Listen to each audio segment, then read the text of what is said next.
could not stand up and muster the courage to vote against. Such was the compelling power of the narrative brought forth on the Women's Reservation Bill. We look at that and more. Let's get started. Here are the headlines I'm tracking tonight. Women's Reservation Bill passed in the Lok Sabha. 454 MPs vote in favour, 2 vote against.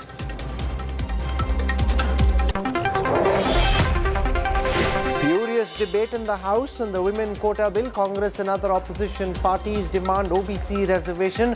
Modi government calls this vote bank politics. Exclusive scoop on the Women's Quota Bill. Sources say women's reservation can be implemented before 2029. Delimitation will take South Indian states into consideration. India issues a hard-hitting travel advisory against Canada, cites politically condoned hate crimes as a cause of concern. Foreign Affairs Minister Jaishankar meets the Prime Minister to discuss Trudeau's Khalistani shocker.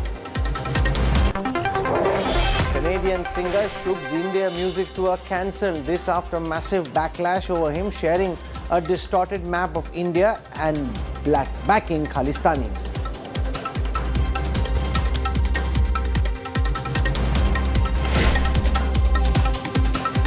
The historic women.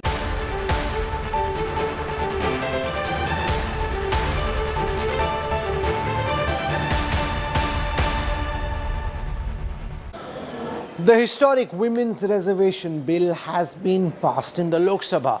It came after 8 hours of furious face-off in the Parliament before the bill was put to vote. Congress MP Rahul Gandhi and Home Minister Amit Shah crossed swords. Listen in. I stand in support of the Women's Reservation Bill. There is one thing, in my view, that makes this bill incomplete. I would like to have seen OBC reservation included in this bill.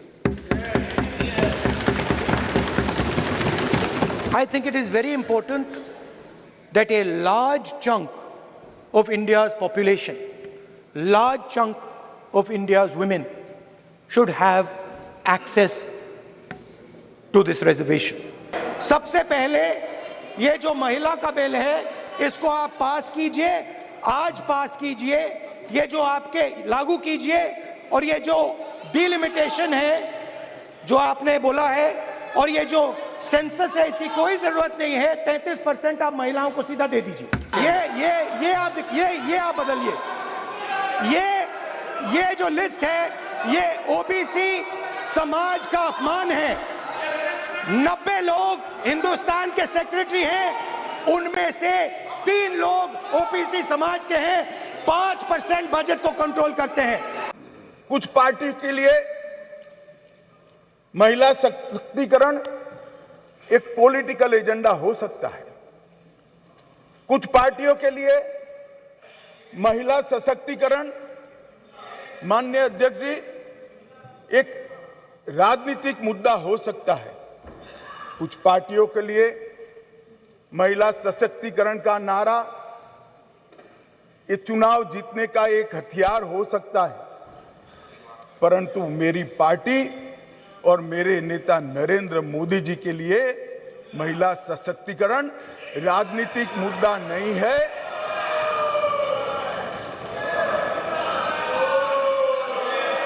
फिर से सुनिए, मेरी party और मेरे नेता नरेंद्र मोदी जी के लिए महिला सशक्तिकरण राजनीतिक मुद्दा नहीं, मान्यता का सवाल है. मान्यता का सवाल. मान्यवर, 1/3 सीटों का रिजर्वेशन करना है तो वो सीटों कौन तय करेगा? ये जो कह रहे हैं क्यों नहीं कर देते, कौन करे? हम करें. और फिर वायनाड रिजर्व हो गया है तो आप क्या करोगे? हमको कहोगे कि भाई पॉलिटिकल कर दिया. ओवैसी साहब नहीं, अगर हैदराबाद रिजर्वेशन होगा, रिजर्व हो गया तो कहोगे कि भाई पॉलिटिकल रिजर्वेशन कर दिया. इसलिए ये बहुत अच्छा है कि ये डिलिमिटेशन कमीशन जो क्वासा जुडिशियल प्रोसीडिंग से चलता है, हर राज्य में जाकर, हर क्षेत्र में जाकर ओपन हियरिंग देकर ट्रांसपेरेंट पद्धति से इसका नीति निर्धारण करता है, वो डिलिमिटेशन कमीशन से इसका निर्धारण हो। परंतु सोशल मीडिया में कुछ लोग भूमिका बना रहे हैं कि भाई इस विधेयक को इसलिए समर्थन न करो कि इसमें डिलिमिटेशन कमीशन का है और अभी के चुनाव में नहीं होगा। कुछ लोग कह रहे हैं इसमें ओबीसी आरक्षण नहीं है, मुस्लिम आरक्षण नहीं, इसलिए समर्थन न करो। मैं अलग कहता हूँ, अब समर्थन नहीं करोगे तो क्या जल्दी आरक्षण आ जाएगा? तो भी 29 के बाद आएगा। समर्थन कर दो, गारंटी हो गई, फिर जो सरकार आएगी उसमें जो बदलाव करेगी वो भी होगा। एक बार श्री गणेश तो करो, गणेश चतुर्थी के दिन ये संविधान संशोधन विधेयक आया, एक बार शुरुआत करनी चाहिए। ये जो वादा किया था वो मोदी जी ने पूरा किया है, और ये सारे जो ओबीसी का राग आलपते हैं उनको मैं कहना चाहता हूं, आपकी पार्टियों ने कभी ओबीसी प्रधानमंत्री नहीं बनाया, भारतीय जनता पार्टी ने ओबीसी प्रधानमंत्री बनाया। Earlier today, Sonia Gandhi led the Congress's charge. While she supported the Women's Reservation Bill, she demanded a caste census and an immediate rollout of the bill. She was countered by BJP MPs Nishikant Dubey and Smriti Irani. Here are some of the key highlights from the Lok Sabha debate. मैं नारी शक्ति बंधन अधिनियम 2023 के समर्थन में खड़ी हुई। Mamata Banerjee and the Trinamool Congress have already walked the talk. We don't need to go on record to show this country that we support this bill. It is one of the very few bills I think most of us would agree on.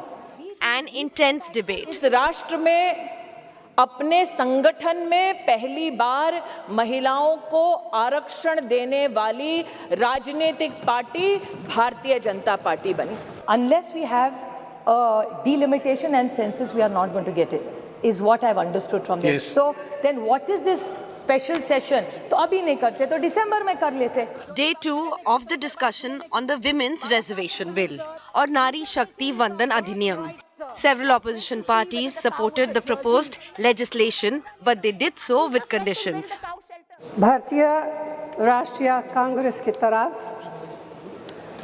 मैं नारी शक्ति बंधन अधिनियम 2023 के समर्थन में खड़ी हुई। धुएं से भरी हुई रसोई से लेकर रोशनी से जगमगाती हुई स्टेडियम तक भारत की स्त्री का सफर बहुत लंबा है, लेकिन आखिरकार उसने मंजिल को छू लिया है। The chairperson of the Congress Parliamentary Party led the debate. She recalled her husband and then Prime Minister Rajiv Gandhi for initiating women reservation in local bodies. खुद मेरी जिंदगी का यह बहुत मार्मिक क्षण है। पहली दफा स्थानीय निकायों में स्त्री की भागीदारी तय करने वाला संविधान संशोधन मेरे जीवन साथी राजीव गांधी जी ही लाए थे। Subsequently, the Congress leader called for an immediate caste consensus and a sub-quota for women from underprivileged communities. Caste census कराकर शेड्यूल ट्राइब, ओबीसीज की महिलाओं के आरक्षण की व्यवस्था की भी जाए। सरकार को इसे साकार करने के लिए भी जो कदम उठाने की जरूरत है वह उठाने ही चाहिए। The TMC also supported women's reservation in legislative bodies. MP Mahua Moitra argued that the proposed 33% reservation must be implemented in 2024. This is your moment to really show us all कि मोदी है तो मुमकिन है। Implement the reservation bill immediately based on today's voters list. Send 33% women to parliament. Send 33% women to parliament in 2024 from the BJP the way our party has done. Support us unreservedly. The NCP's Supriya Sule advocated for an SC/ST OBC sub-quota for women. ये तो ST SC OBC का अभी मांग करेंगे, क्यों नहीं मांग करेंगे? सरकार से हम लोग ऑपोजिशन मांग नहीं करेगी तो कौन करेगा? And why not? This is a great golden opportunity on 303, दे दीजिए, nothing wrong. So why is it that we are only asking for something?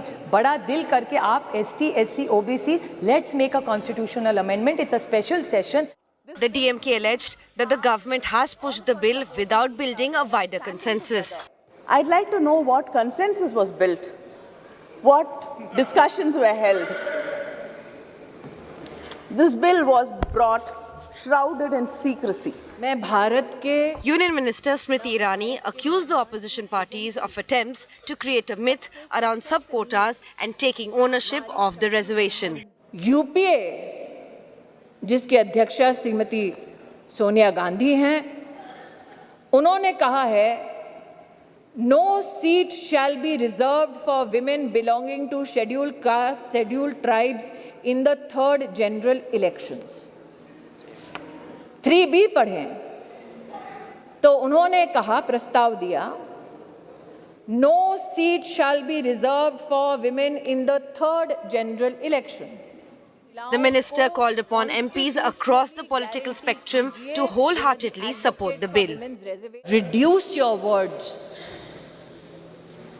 to paper, to speech, but speak with action and support Nari Shakti Vandan Adhiniyam. Women will. The political landscape simmers. The race to take ownership of the Women's Reservation Bill and demand sub-quotas intensifies, highlighting the complex nature of this important legislative discussion. Through the Bureau Report, India Today. Employment Guarantee Act. Joining me at this time, senior CPIM leader Brinda Kharach. She's been amongst those who fought for decades asking for the Women's Reservation Bill to be brought forth. And also with us on this broadcast is Chavi Rajawat. She's been a sarpanch in a small village and has an experience of how Women's Reservation plays out on the ground as part of our Panchayati Raj system. We have with us representing the ruling BJP, its national spokesperson Sanju Verma. Shama Mohammed represents the Congress.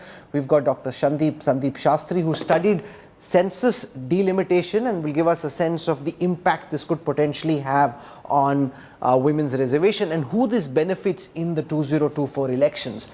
Brinda Kharach, I want to come across to you first. You've been amongst those who've been a key part of the women's reservation movement. You fought for this for decades, quite literally. The government is now turned that promise into reality as far as the Lok Sabha is concerned. The Rajya Sabha is up tomorrow.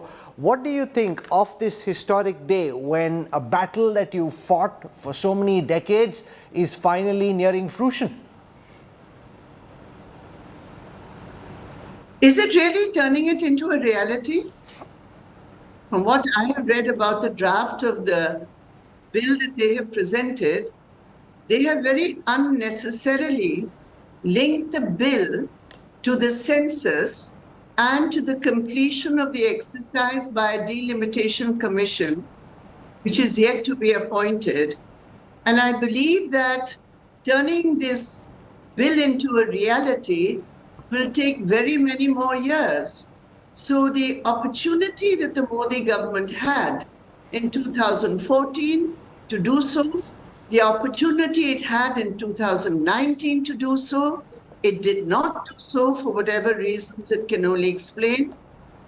And now to be presented with a fait accompli, bringing a bill at the fag end of their term and saying, calling it some absurd name, Nari Bandhan, what does it mean? We are here as equals. What on earth are you trying to say? Patronizing, patriarchal? So quite frankly, I'm disappointed with the way that this is being done. The counter to what you're saying is, it's better late than never. This promise has been made for more than 2 decades. No government ever mustered the courage to actually push it through. The UPA government could have done that from 2010 to 2014, but they were dependent on the SP and the RJD. They didn't. You must certainly acknowledge, ma'am, that the government has finally pushed this through, and the Prime Minister himself has staked his political reputation on passing this bill, and his government will be judged by how soon the bill actually becomes reality. So he's actually putting himself out there, and now the women of this country will judge whether it was just a jumla or indeed a serious promise. I think it's all linked up. As far as the UPA government is concerned, it was the joint efforts of the UPA and those who were in support of the bill at that time that we did get it passed in the Rajya Sabha. I have written about the scenes which were there as part of the passage of the bill and the kind of barriers which were put even at the last minute. But it was adopted. There was a very good chance of it being adopted in the Lok Sabha. But as usual, patriarchal forces and those opposed to the bill sabotaged it. And it's taken from 2010 to 2023. My question is why? And are we just to just be so grateful that, well, at last we have got this and better late than never? What I am saying is that this government had the opportunity to do so because it had a majority. It had a majority of those who are in support of the bill. It refused to do so. It's brought it at the fag end of its term, and now it wants women to be eternally grateful. Well, my take is no. If you're serious, as it is, you've messed up, remove that clause. Delete that clause in the bill which links women's reservation with the census and with the delimitation process. But it's the opposition, ma'am, that's wanting to link the women's reservation bill with the caste census. They're demanding that there be OBC reservation from amongst the reservation for women, and all of this potentially only seeks to delay the process rather than getting on with what is on the table. You're wanting to set the bar higher and thereby ensuring that it doesn't actually get implemented. What do you make of what the opposition is saying? Well, I mean, have the people who talked about OBC said that they're not going to support the bill? I mean, we can all have opinions as to how to improve the bill, how to, include more sections in the bill. That's all fine, it's part of the discussion. But have any of these parties said that they're going to oppose the bill because there is no OBC reservation? I haven't heard that in any speech. They have made suggestions, that's fine. What are the amendments which have been moved? And what's going to happen when the bill is actually voted? We'll have to look at that. But I do believe that it is important for the government to delete the clause which links the bill to the census and to the delimitation process. I think that to a great extent will ensure that the bill will be implemented as soon as possible. This way, as it is, we've lost the opportunity in the 18 Lok Sabha. Na? Okay, I want to go across to Sanju Verma on some of the things that we heard from Brinda Karat. You're objecting starting with the name, saying Nari Vandan.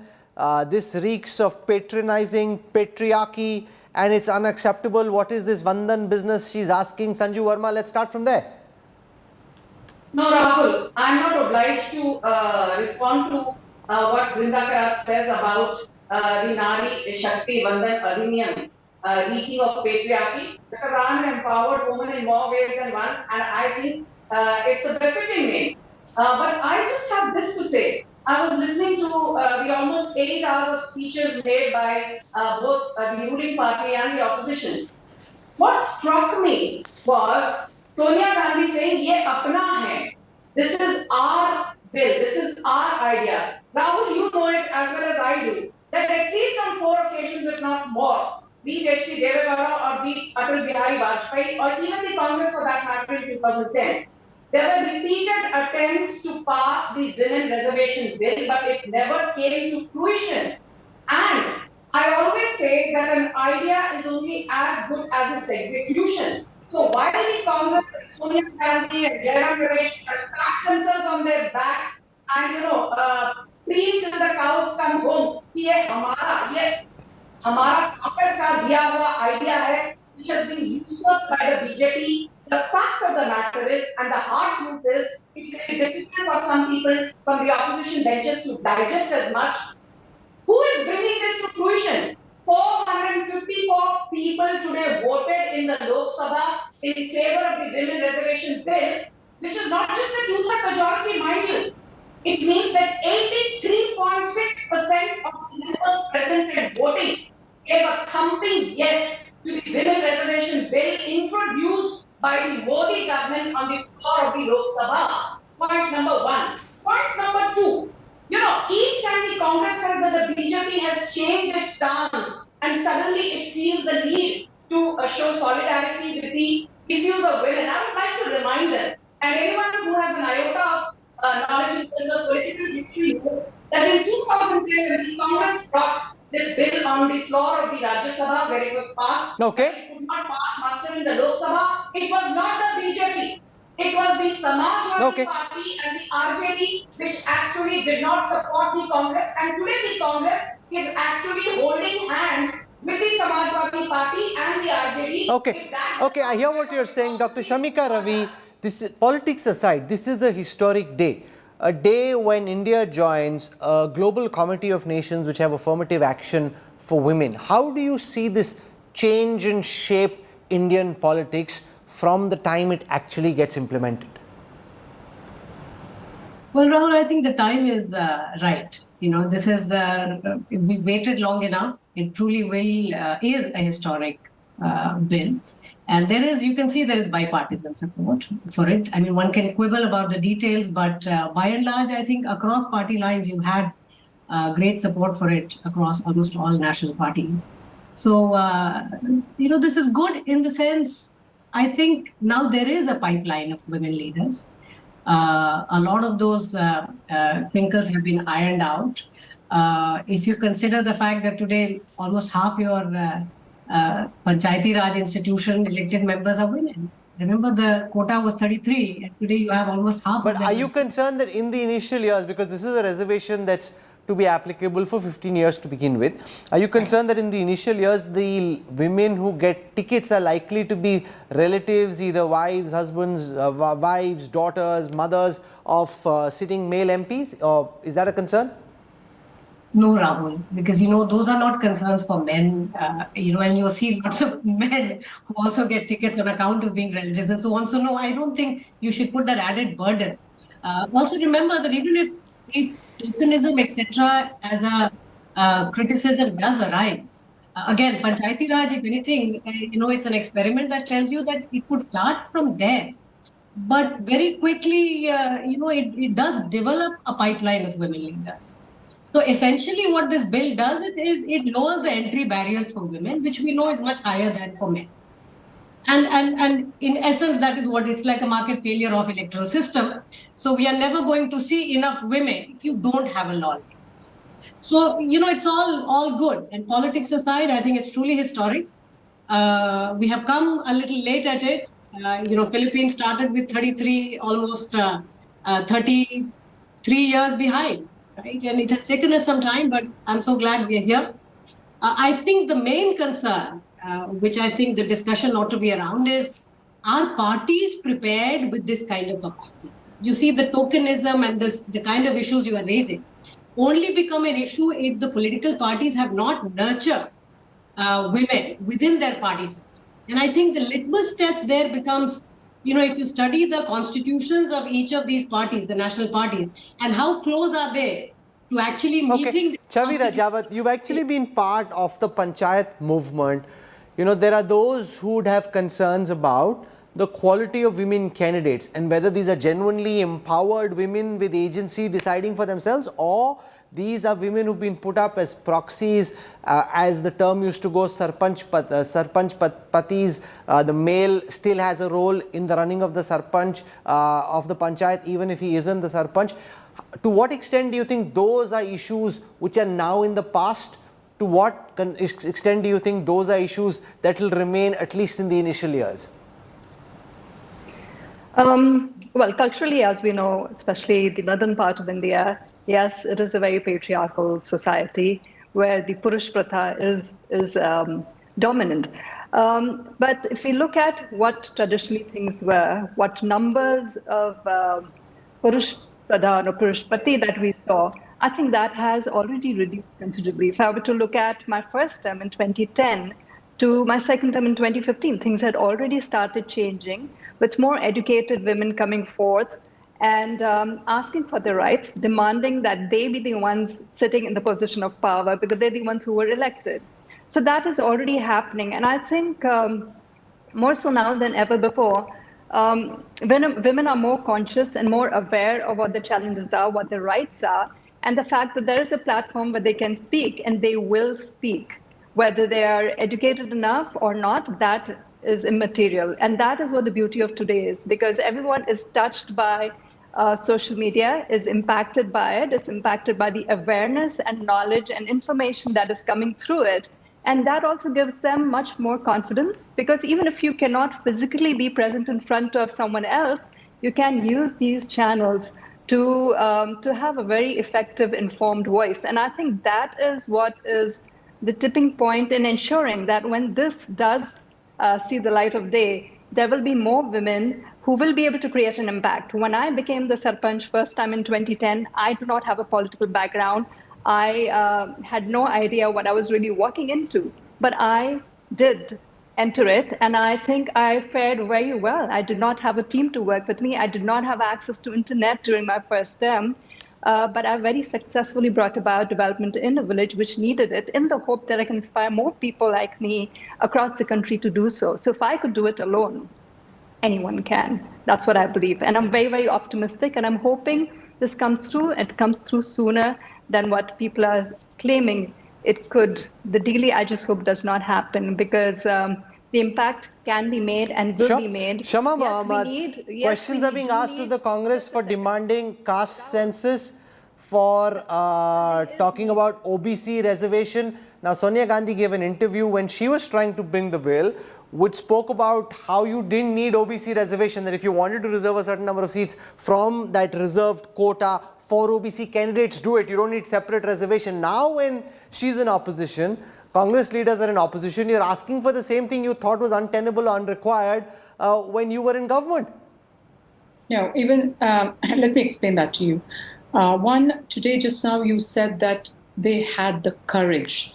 Now, see, we also had the courage, but we did not have the numbers. 2014 manifesto of the BJP and 2019 manifesto of the BJP. Ma'am, you aren't answering my question. My question is on caste census and my question is on OBC reservation. Yes. I will answer it, Rahul. Just give me 1 minute and I'm going to answer. Okay. You're sure I'll answer your question. So what I'm saying is that they could have passed it much earlier. Number two, they could have passed in 2015, 16, 17. We wouldn't have these issues of the census, which was in 2021. Now, most important point is the delimitation. What do you mean by delimitation is in the 545 seats, they're not ready to give it to us. What's the point? In that, we need the reservation. After delimitation, the seats are going to be increased. So that's not reservation. They're just giving you some extra seats which are new, which is coming in, and we'll get it. And that too after 2029 or maybe 35, according to Nishikant Dubey, whatever he said. So what I'm trying to say is that I was shocked. I was very happy day before, very excited. And I'm, the Prime Minister, I thought when he says something he could do, like we saw the Article 370 abolished, triple talaq abolished, GST at midnight, this also he would do. But what was the point of the special session? The question you asked about OBC, those, yes, I agree at that time, we said this, and now you have to understand 13 years have passed. Things have changed. You can see what is the difference. I think Rahul Gandhi has said something. He said that, Rahulji said that out of the 90 secretaries, only 3 are OBC. So ma'am, because they're all from the 1990s batches, and during the 1990s, largely it was your government which was in power. It happens in a hierarchical fashion. You rise to be secretary depending on what the intake was. So that argument really reflects the inadequacies from your time in government. Yeah, so we voted today. That was a suggestion to include. We also asked them why not do the caste census. But at the end of it, I heard Rahulji saying, please pass the bill for 24. So we had a let me put that question to Dr. Sandeep Shastri. This idea of linking it with delimitation, I heard the Home Minister say, 29 ke baad aayega. There is a clause in the amendment about delimitation, which says that 5 years after delimitation, the delimitation exercise, the first census after delimitation, the delimitation exercise begins in 2026, leading many to wonder, when will this actually get implemented? What's your best sense at this moment from what we know? Sandeep Shastri.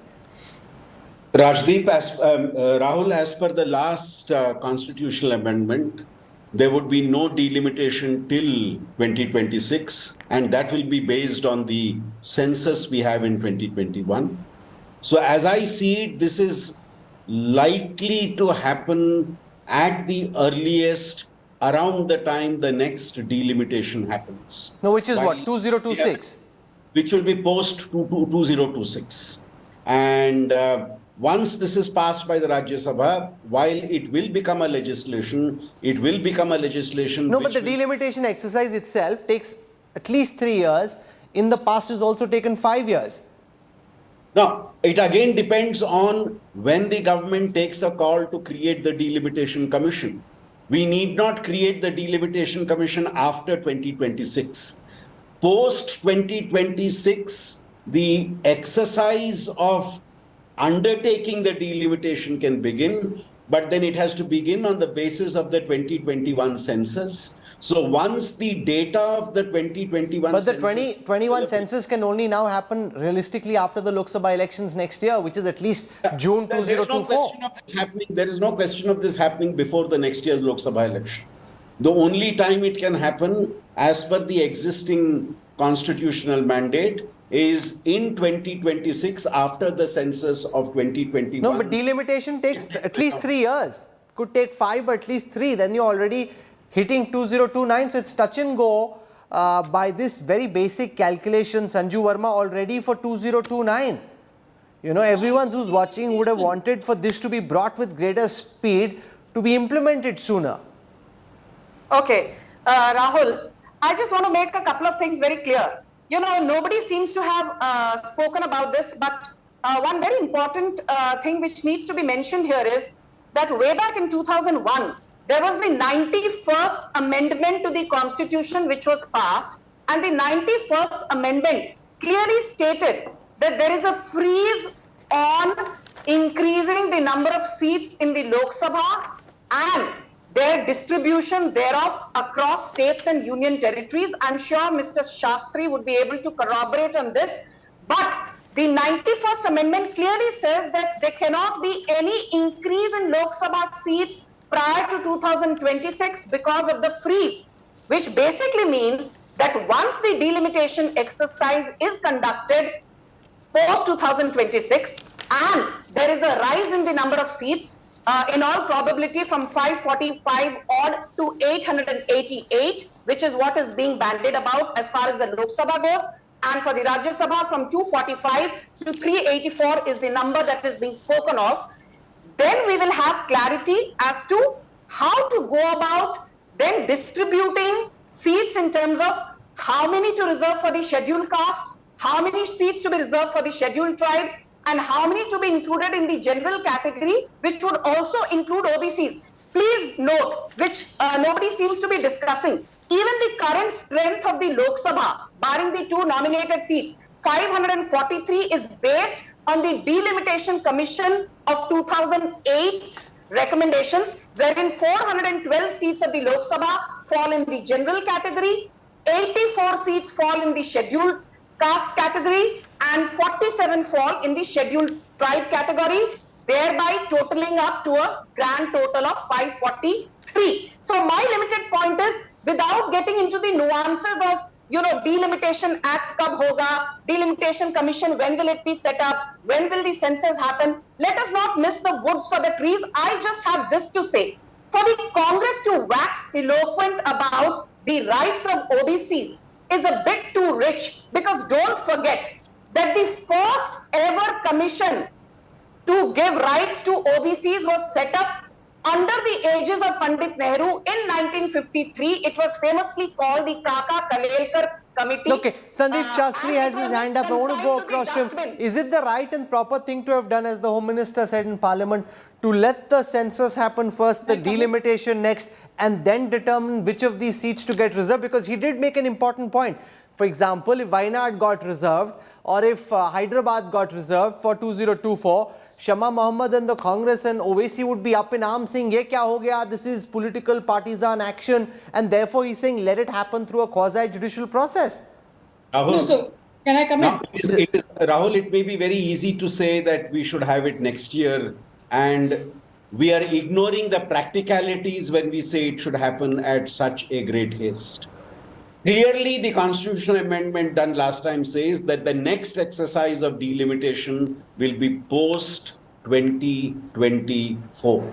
And I think that we will need to keep in mind. Remember, the Kuldeep Singh Commission was appointed in 2002.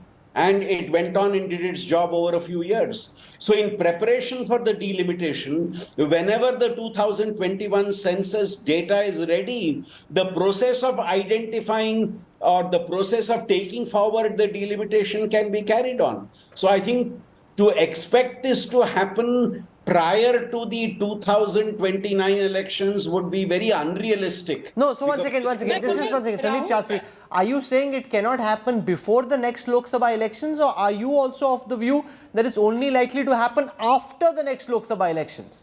There is no question of it happening before the next Lok Sabha election. Why not? A period of 6 to 7 months would be impossible to be able to manage the whole question. No, but they can step it up. You know, this is a government that can get things done fast if they want. Maybe they can get it ready in time for the next Lok Sabha elections. Why are you saying it's impossible? At this stage, the type of legal finesse that a 1/3 reservation of seats for women would require, I think, is not something that can be done in a period of time which we now have available before the 2024 election. Can I just come in, Rahul? Just one second. Sanju Verma, do you want to respond? Because we saw Yogendra Yadav, now Sandeep Shastri. Now these, Yogendra Yadav is political now, but Sandeep Shastri is an out-and-out academic. And he's saying on the basis of just the legal, technical finessing, doing this before even the next Lok Sabha elections looks, he says, impossible. You know, Rahul, I don't want to be sounding overconfident or bombastic because, today is a day when even the opposition needs to be applauded a bit because all stakeholders have got together to ensure we got 454 votes in favor of the Women Reservation Bill. Having said that, as you said, I think the biggest achievement of the Modi government in the last 9.5 years is that we don't build flaky castles in the air. We actually translate ideas that prove to be unthinkable and unimaginable for erstwhile dispensations. We have brought them to fruition and executed them on the ground. And I will just give you 3 examples. No, one second. Let me go across to Shama Mohammed. Now, Shama Mohammed, here is the thing. If the Prime Minister has now moved this bill, help pass it, his credibility is on the line. If it doesn't happen for the next elections, 2029, the women of India will ask that question and Sanju Verma will find it very difficult to answer. It may seem difficult to the likes of Sandeep Shastri, but the government needs to do what it needs to do to ensure that it happens in time for the next Lok Sabha elections. Their credibility is at stake. Yes, so that's what I'm telling you, Rahul. You spoke about consensus, you would make a problem. Was there a consensus when Article 370 was taken off? Was there consensus in triple talaq? There was no consensus in many other things. But I thought you were unhappy at that time. You should actually be applauding them that they're going by process and procedure. I'm happy with the triple talaq, no denying it. But what I'm trying to say is that there was no consensus. See, this is not, Narendra Modi is not a man of consensus. So why suddenly consensus? And my only thing to Sanju Verma is, when we passed the bill in 2010, we did not put in delimitation. Why this delimitation? You're a woman. I'm saying let's not wait for a delimitation. Go ahead and one second. That's a very facile argument, Shama Mohammed. But respond to the argument the Home Minister made. What if Wayanad got reserved? No, because if it happens in an ad hoc fashion, you try and push this through before the next Lok Sabha elections, you have to decide which of those 543 seats will get reserved. What if Hyderabad or Wayanad get reserved? Then you'll say cheating ho gayi hamare saath. Then you'll accuse the government of bias. Let it get reserved. Why not? You're saying let it get reserved. I don't think Rahul Gandhi will be very happy with that. Rahul Gandhi may not be very happy with that if it gets reserved. Rahul Gandhi spoke with his heart. I saw it. And I think Shamika Ravi has said a very important point. She said 50% women now in corporation and panchayat. Shamika Ravi, that is my government which passed it in 1993, and Rajiv Gandhi started it. 33% reservation for women in corporation and panchayat. We do. What we say we do, my dear. Rahul, can I please Okay, no, one second. I want to go to Chavi Rajawat as well. Chavi ji, as someone who's obviously tracking this process and has been a stakeholder in the electoral process at the panchayati level, are you disappointed with the fact that this is going to take so much time? The likes of Sandeep Shastri think it is tough to make it happen. For 2029, he in fact said impossible, but even if they try and make it happen, it will only happen before the next Lok Sabha election. So do you think they should have done it as is, where is, and just pushed it through? See, any change that happens does require some thought behind it. And I'm sure when the bill was first thought of many years ago, the people then also must have thought it would be an impossible thing to take through. But we have come as far as we have in all these years. And I think due credit needs to be given to those who were behind it, as we saw the lovely photographs of people across parties coming together, all the lovely women. And as women, I think we all want this. And not just women, I think even the men who are feminists, who do believe in he for she campaigns, we all want that change to happen. And I do think, as you yourself, Rahul, stated, that with the current government, for all we know, maybe they will speed up the process. Maybe they are already in the process of getting the data that is needed, and who knows? It just may be sooner than... Sandeep ji, that's for you. Modi ki guarantee hai na. He has to find the way, as Chavi Rajawat is suggesting. It's his credibility. People like Chavi are looking up to the Prime Minister and saying, it's now your credibility that's at stake. Find a way of proving Sandeep Shastri wrong. When Prime Minister says he does it, he has done so many things without... Suddenly the opposition has a lot of faith in the Prime Minister. They keep citing him. Okay, but let Sandeep Shastri respond. No, one second. Let Sandeep Shastri respond. Rahul, there is an ideal and there is a practical.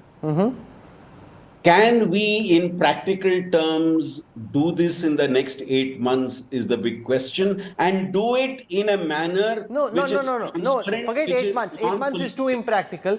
But I think 2029, if they really put their hearts and minds into it, is possible.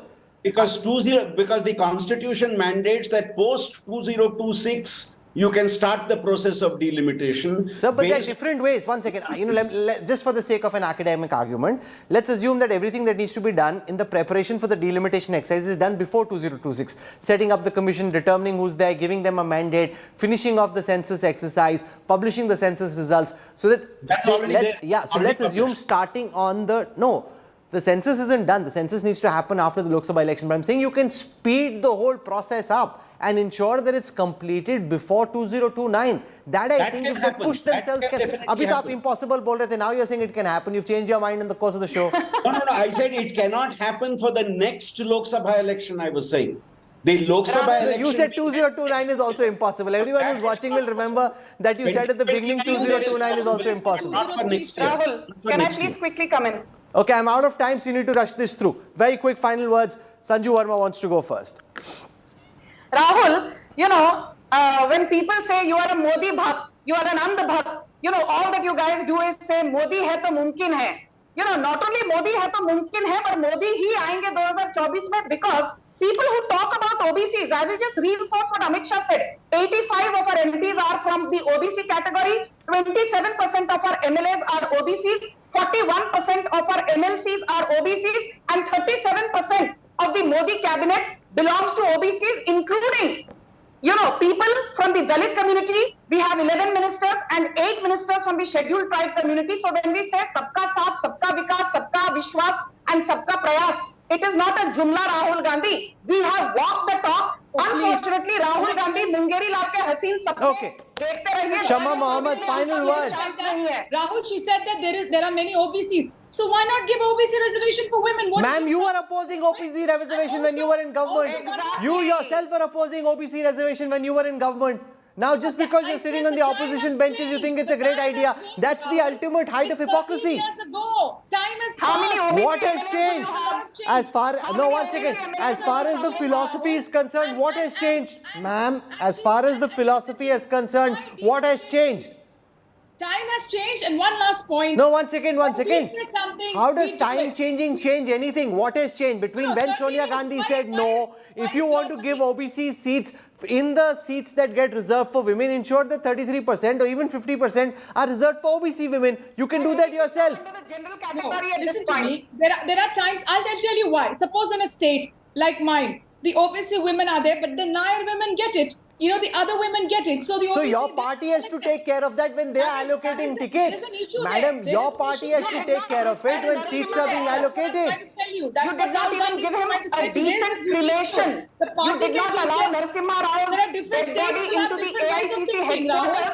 And today Sonia Gandhi remembers Narasimha Rao. Congress party, when they say something, Okay. they do it. They got an RTI. So I'm out of time. Okay, I'm out of time. You've heard from different sections. As a viewer who's watching at this time just reminded me that the next census is actually going to be digital. So remember, part of the time it takes to process the results once the enumeration has been completed is because previously the census was actually done on pen and paper, so you had to sit, tabulate, calculate. Now that process will happen much faster because this will be a digital census, so it will move, the paperwork will be much lesser, the processing will be much faster, and that will indeed make a difference. I think by 2029, if the will is there, the intent is there, ways can be found. From what we've heard from the government, from the Prime Minister, from the Home Minister, from others who spoke, they know that they have to make it happen before the next Lok Sabha election. Anything else is going to be a big cop-out. Nobody would like that, and that would take the whole joy and fun away from this reservation. You have to not just make the promise, but deliver on the check, not just sign a blank post-dated check for the future. You have to ensure that the check can be in cash. This is, make no mistake, a historic day in the journey of India's democracy. This special session will be remembered for what we've seen through the Lok Sabha today, what we'll see tomorrow, and you can keep tracking our coverage. We're slipping into a very quick break. When we come back, a big escalation in India-Canada diplomatic face-off. New Delhi issues a major advisory, politically condoned hate crimes cited as a cause of concern. We'll get you the details on the breakdown of ties between India and Canada coming up on the other side of a quick break.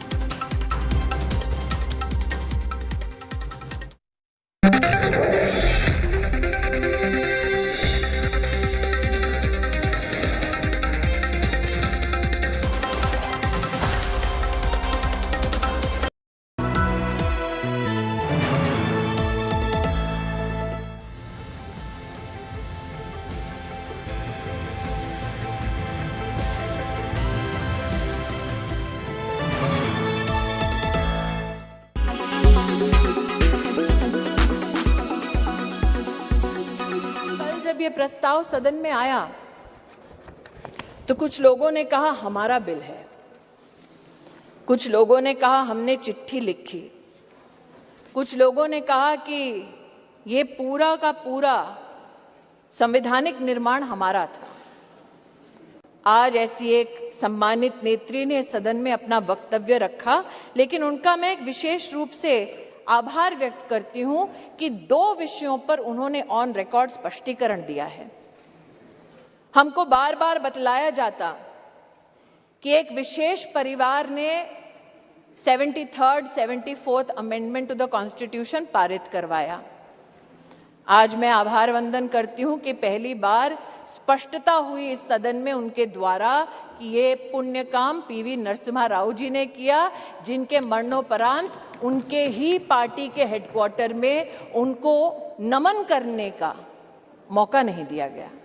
UPA जिसकी अध्यक्षा श्रीमती सोनिया गांधी हैं, उन्होंने कहा है no seat shall be reserved for women belonging to scheduled castes, scheduled tribes in the 3rd general elections। 3B पढ़ें तो उन्होंने कहा, प्रस्ताव दिया, no seat shall be reserved for women in the 3rd general election। महोदय, हम जानते हैं कि संविधान को छिन्न भिन्न करना ये कांग्रेस की पुरानी आदत है, तो क्या ये विपक्ष के नेताओं का मत है कि जो संवैधानिक प्रक्रिया इंगित है संविधान में, उसकी अवहेलना हो, should we not abide by the Constitution? Is that the position taken by leaders of the opposition parties? That is my humble suggestion and submission.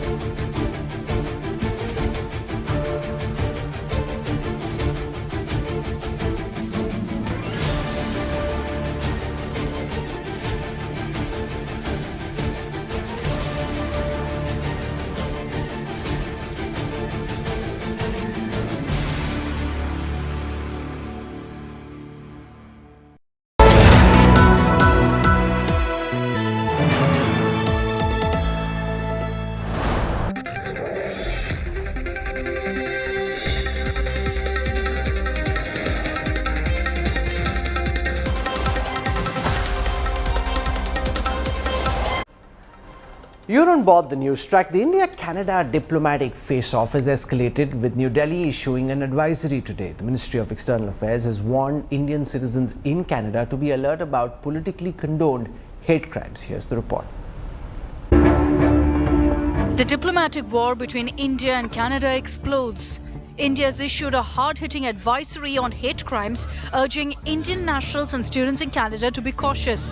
The advisory says, and I quote, "In view of growing anti-India activities and politically condoned hate crimes and criminal violence in Canada, all Indian nationals there and those contemplating travel are urged to exercise utmost caution.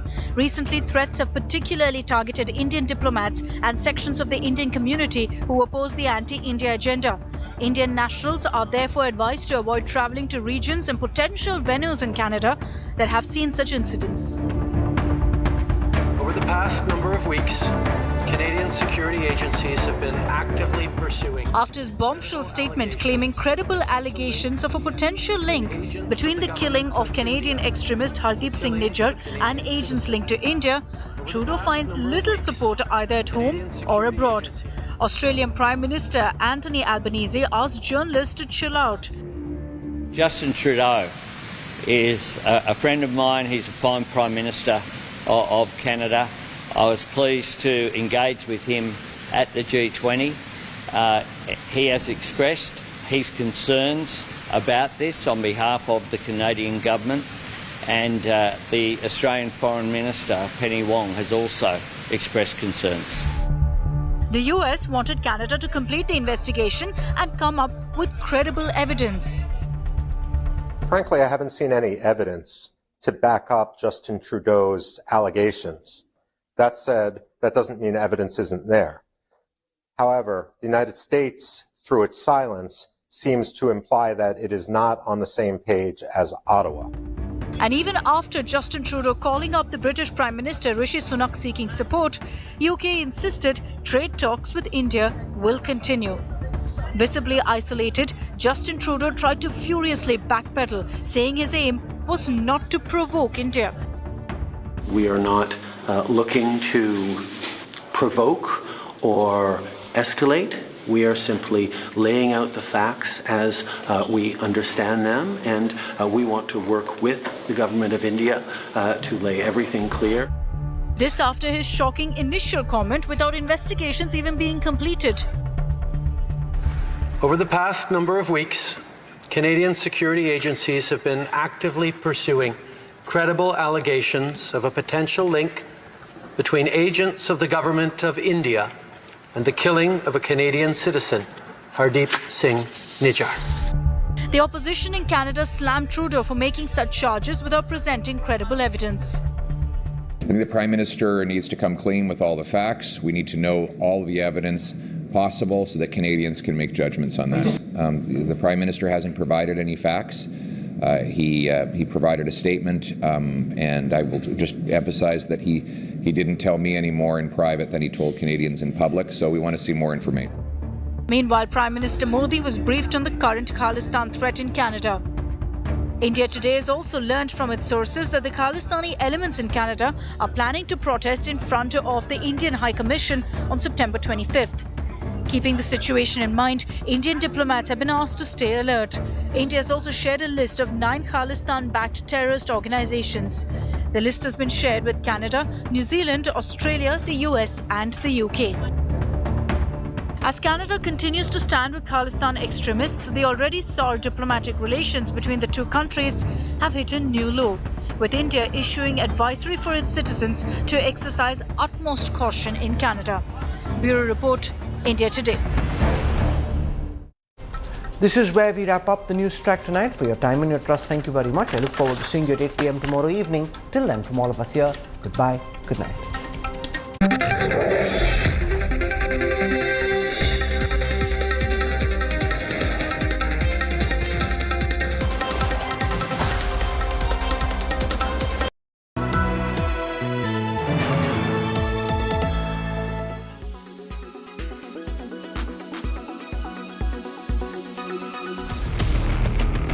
India's most wanted list for Canada.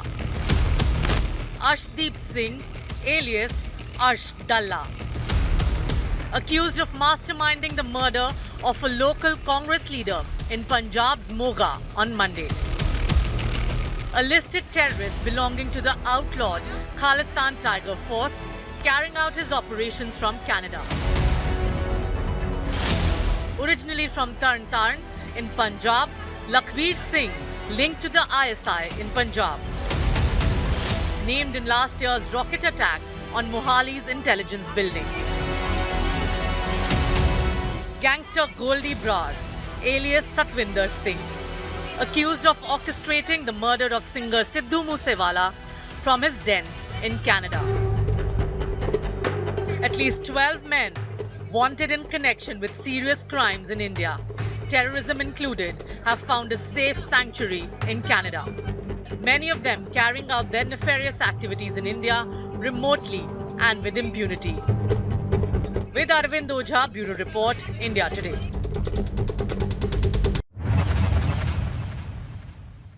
कि ये संशोधन विधेयक वास्तव में महिलाओं को आरक्षण देने की साफ नीयत से नहीं लाया गया है, बल्कि आने वाली विधानसभाओं तथा लोकसभा के चुनावों में देश की भोली भाली महिलाओं को ये प्रलोभन देकर व उनकी आंखों में धूल झोंककर उनका वोट हासिल करने की नीयत से ही लाया गया है।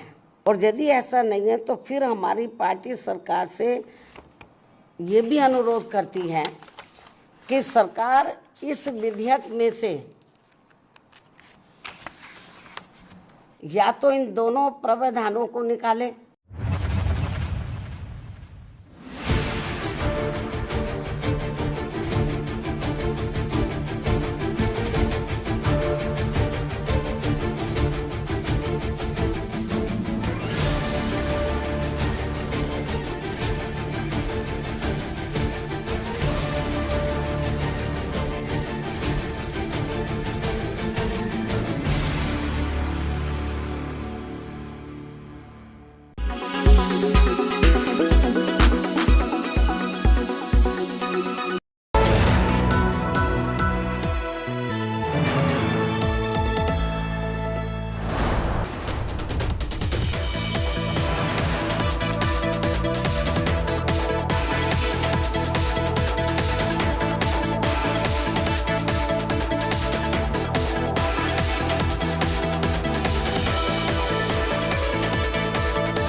Weather forecast now.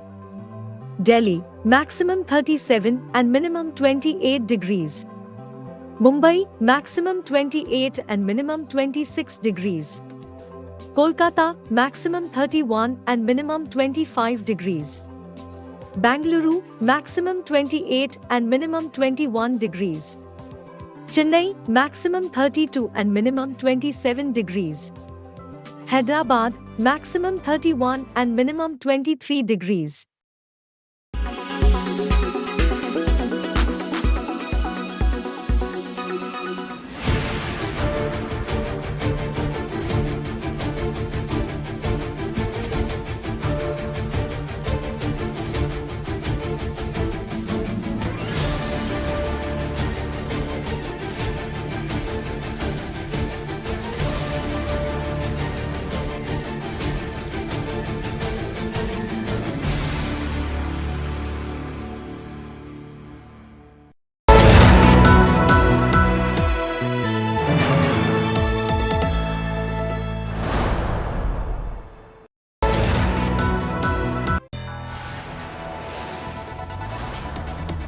You are watching India Today, powered by Finest, Be Sustainable Change, a BNP Group company. Co-presented by Star Health Insurance, the health insurance specialist. Co-presented by JK Tyre Ranger Series, stay wild at heart. Co-presented by हर घर का hero green ply का E0. Co-powered by PolicyBazaar.com, her family होगी insured. Co-powered by the bold look of Kohler.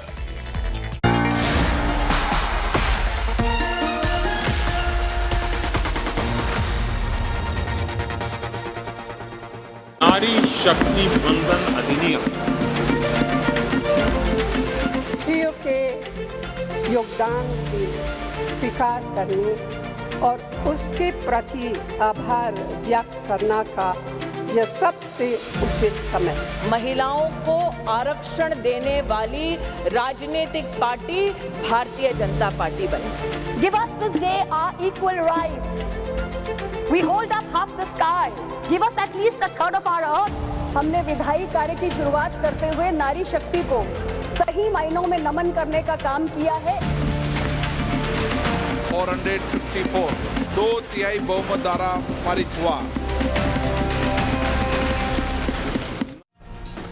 That's right, a historic moment in the life of India's parliament and democracy. The Lok Sabha, moments away from passing the women's quota bill that will bring 33% reservation in parliament, in the Lok Sabha and in assemblies across the country. But meanwhile, there's a clamor for an OBC quota within a quota. How will that all impact 2024? And the key question, when will all this be implemented? Or is it, as I've been calling it, a bit of a post-dated check? That's the question we're going to raise tonight. But as always, first, the 9 headlines at 9. History in motion in the Lok Sabha. Women's reservation bill passed by an overwhelming majority in the lower house. It will go tomorrow to the Rajya Sabha for passage. 33% reservation in assemblies and parliament on the anvil. Clamour grows for an OBC quota within the women quota as Congress and other opposition parties demand OBC reservations within the women quota bill. Amit Shah calls it vote bank politics. Home Minister claims the BJP delivered an OBC PM. The Congress, Rahul Gandhi says, give us a caste census first. No timeline clear on when the women reservation bill will be implemented. Government sources claim law can come into effect only earliest by 2029. Delimitation will take all states into consideration. Could take a long time. India issues a hard-hitting travel advisory against Canada. Sides politically condone hate crimes as a cause of concern. Foreign Minister Jai Shankar meets Prime Minister to discuss Trudeau claims. Karnataka moves the Supreme Court to overturn Kaveri water release demand to Tamil Nadu. Says Kaveri reservoir levels are at a low, cannot release more water. Sunrise expected at Shiv Shakti Point on the moon surface today. ISRO gears up to re-establish communication with Chandrayaan 3's Vikram lander and Pragyan rover on September 22nd.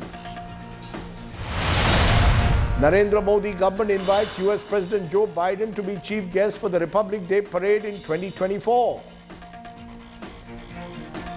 It's a wipeout Wednesday on Dalal Street. Over 2 lakh crore rupees wiped out as Sensex and Nifty fall more than 1%. All sectoral indices close in the red. And ICC releases an official anthem for the upcoming ODI World Cup in October. Ranveer Singh features in the song. Official jersey for the Indian team also launched. दम से और जोश से खिलाड़ी भिड़ेंगे, देखो और जोश से.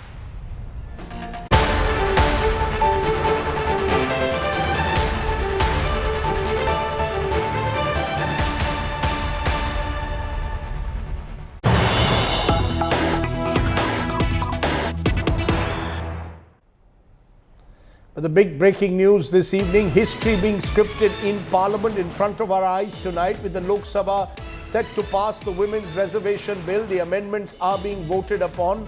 The Women Quota Bill passed by an overwhelming majority.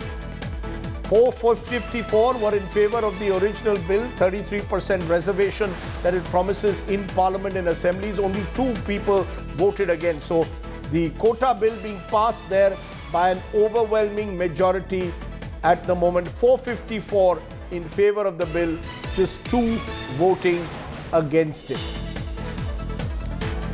Now, the Women Reservation Bill is being passed in the Lok Sabha with this big majority, but it comes after nearly 8 hours of a big debate in Parliament. Some of the debates were furiously combative. The Modi government ministers and the opposition crossed swords on a number of issues, including particularly that of OBC reservations. Should there be reservation for OBC women within the 33% reservation? I'll bring you the 5 big takeaways in a moment. But first, listen in to the key speakers as they faced off with each other. मैंने ये सवाल पूछा कि ये जो 70 secretary हैं, 90 secretary हैं, ये जो हिंदुस्तान की सरकार को चलाते हैं, जो बजट को चलाते हैं, इनमें से ओबीसी कितने हैं? नरेंद्र मोदी जी प्रधानमंत्री हैं, ओबीसी के लिए काम करते हैं। मैंने ये सवाल पूछा, मैं आपको जवाब देना चाहता हूं। हिंदुस्तान के सेक्रेटरीज 90 में से सिर्फ 3 ओबीसी से हैं। और सुनिए, नहीं घबराइए मत, डरो मत। और सुनिए, ये जो सेक्रेटरीज हैं जो ओबीसी कम्युनिटी से हैं, ये हिंदुस्तान के सिर्फ 5% बजट को कंट्रोल करते हैं। This is an insult and a shame to the OBC community. ये ओबीसी कम्युनिटी का अपमान है। हमारे साथी सांसद अभी चले गए, उन्होंने कहा देश जो लोग चलाते हैं, अब सब लोगों की अपनी अपनी समझ होती है।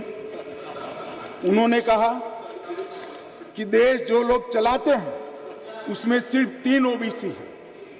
अब इनकी समझ है कि देश सेक्रेटरीज चलाते हैं, मेरी समझ है देश सरकार चलाती है।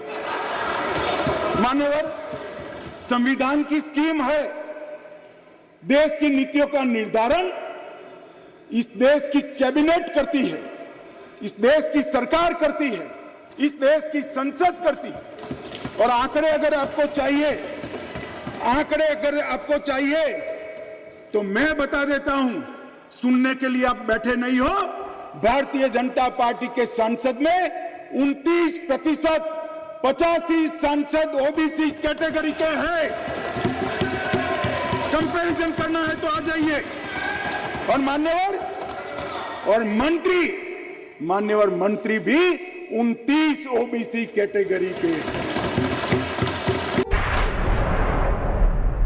पिछले 13 वर्षों से भारतीय स्त्रियां अपनी राजनीतिक जिम्मेदारी का इंतजार कर रही हैं और अब उन्हें कुछ वर्ष और इंतज़ार करने के लिए कहा जा रहा है। कितने वर्ष? 2 वर्ष, 4 वर्ष, 6 वर्ष, 8 वर्ष? क्या इसके साथ ही कास्ट सेंसस कराकर schedule caste, schedule tribe, OBCs की महिलाओं के आरक्षण की व्यवस्था की भी जाए। सरकार को इसे साकार करने के लिए भी जो कदम उठाने की ज़रूरत है वह उठाने ही चाहिए। यूपीए जिसकी अध्यक्षा श्रीमती सोनिया गांधी हैं, उन्होंने कहा है no seat shall be reserved for women belonging to scheduled caste, scheduled tribes in the 3rd general elections.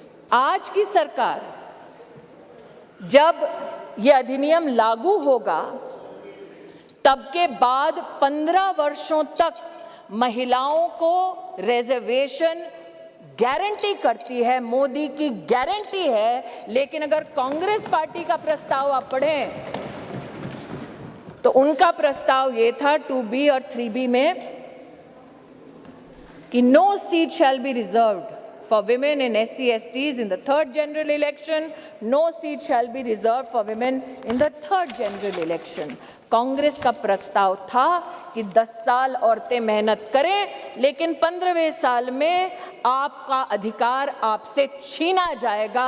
आज मैं अभिनंदन करती हूं प्रधानमंत्री जी का, हमारे न्याय मंत्री का, जिन्होंने कांग्रेस की इस अभिलाषा को निराश किया।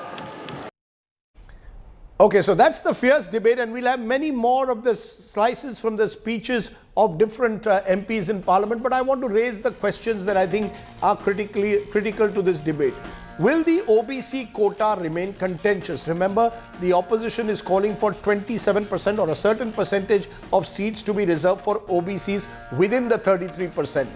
When will this women's quota be implemented? There is no clear timeline as yet. It is to be implemented post-census and delimitation. So earliest could be 2029. Will the women's quota impact the 2024 polls that come a few months from now? I'm joined by special guest Supriya Srinath of the Congress. Shweta Shalini is spokesperson BJP. Also being joined by Dolly Verma, who is someone who works in a panchayat. Correct me if I'm wrong, Dolly. You are an NGU-VU change leader. You work in a panchayat in Bihar. And I'm also joined by Reena Gupta, Aam Aadmi spokesperson. We'll be joined by many guests, including the likes of Uma Bharti, as the show goes on. Let me focus one by one on each issue. The first issue I want to take up, Supriya Srinath, is of OBC reservations. Because the Congress party, when it was in power, never called for OBC reservations. Sonia Gandhi very clearly said that you don't need OBC reservations within women's quota. If you want to give OBC women seats, please go and give them. Now Mrs. Gandhi and Rahul Gandhi are saying we want an OBC quota. What has changed?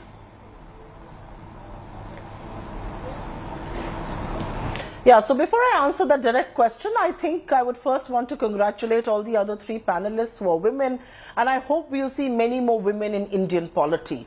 Because as a professional myself, I thought politics was the best way to bring about change, and I think half the country's population was waiting for something like this for over 12 years after it was first passed by the Rajya Sabha. Now let's understand what has happened, and without deflecting away from your question, which I have a direct answer to, and I will come to that, I want to emphasize here, women will have to wait not up until 2029 like we thought yesterday. Women will actually have to end up waiting up until 2039. And I will tell you why. Ministers in this government, the female minister who was talking, her colleagues from Parliament have all said and have all cited Article 82 and Article 83 subsection 1 of the Constitution, which clearly says that delimitation can happen after the census of 2031, which means if census happens by 2033, there will be 1.5–2 years for the delimitation commission. 2034 election is gone. It's only in 39 Will Indian women get the 33% reservation that they have been waiting for? So it's a long wait of 16 years. Why has the government made reservation incumbent upon delimitation and census is an idea that fails me. I don't understand why have they done that. They could have just done 33% reservation. I think things be said this. The second important point, and I think that's a point my leadership did make on the OBC quota. In 2010, when the bill was first passed by the Rajya Sabha, a lot of water has flown under the bridge, Rajdeep. Today, income inequality is staring us in the face, and the worst affected are the marginalized communities, are the OBCs, are the SCs, are the STs. And I think political stance has to reflect with the situation and the clamor from the ground. There is a huge clamor from the ground for OBC caste census. And the government just doesn't seem to. There was, ma'am, with due regard, Supriya Srinath, with due regard, ma'am, with due regard, ma'am, with due regard, this clamour was there even 15 years ago. The fact was the Congress at that time appeared to be behind the times. Now you've recognized that OBCs matter. No. So I think if we were behind time, then we are seeing the reality now. If there is a clamour for OBC reservation, who are we to deny them that? And I think political parties who are sensitive have to be agile and have to work with the realities on the ground. The whole COVID situation or the whole economic mismanagement or the policies fired by the BJP have impacted the marginalized sections the most, OBCs included. And look at the income inequality. Look at their levels of education. Look at their levels of nutrition. Look at their levels of empowerment. It's baffling for me to believe that this government boasts of OBC MPs, but the condition of OBCs has worsened. And I think it's only fair. We have seen the writing on the wall, and the writing on the wall is that there is a clamor for caste census. People in this country want caste census. Who are we to deny them? And who are we to act as hurdles? And which is why women from the OBCs should also get reservation. It's a reality of our times. Let me also tell our viewers that one of the realities is the Prime Minister is on OBC. This government has 29% of its ministers as OBCs. The BJP has more than 112 MPs who are OBCs. So if there's one party that has been ahead of the curve on OBCs, it is the BJP. I'm putting down some of those numbers. But Shweta Shalini, if these are the numbers, why doesn't the BJP... No, you're wrong there. How are they ahead on the curve? They have not even done a caste census that was long overdue. How are they ahead on the curve? They are ahead of the curve. Don't make these sweeping statements. 1 minute, ma'am. They are ahead of the curve in terms of political representation for OBCs. Just because Prime Minister is OBC means all OBCs are absolved of everything. Come on, Rajdeep. What has this government done on caste census? They have now been in governance for nearly 10 years. It's a straight question we are asking. Okay. Ma'am, I'm putting Mr. down... Gandhi, just a minute. Just a minute. You've been an anchor yourself. India serve this government. You've been an anchor yourself. Allow me to explain to the viewers why I said what I said. It's important. The OBC vote for the BJP has been very high.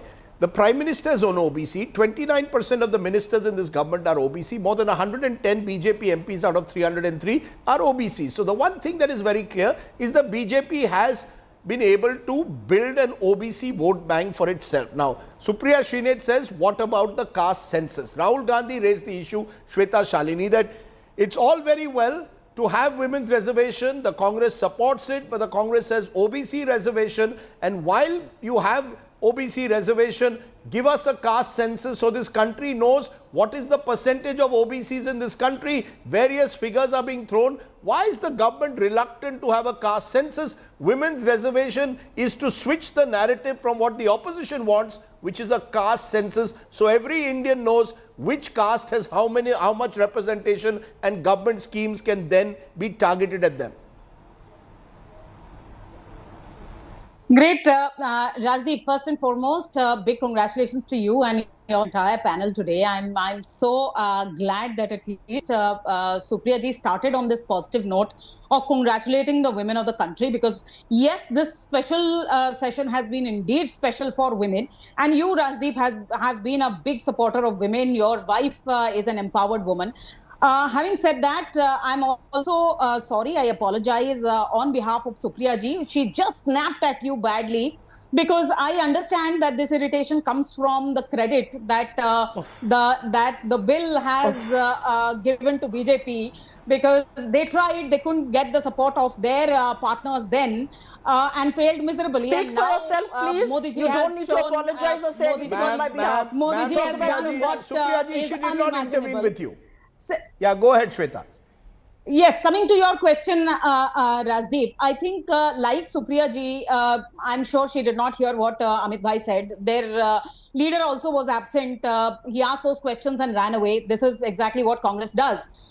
So definitely she would not have heard that Amit Bhai, the Home Minister, practically said that delimitation and all the necessary census requirements will be fulfilled immediately after the elections of 2024.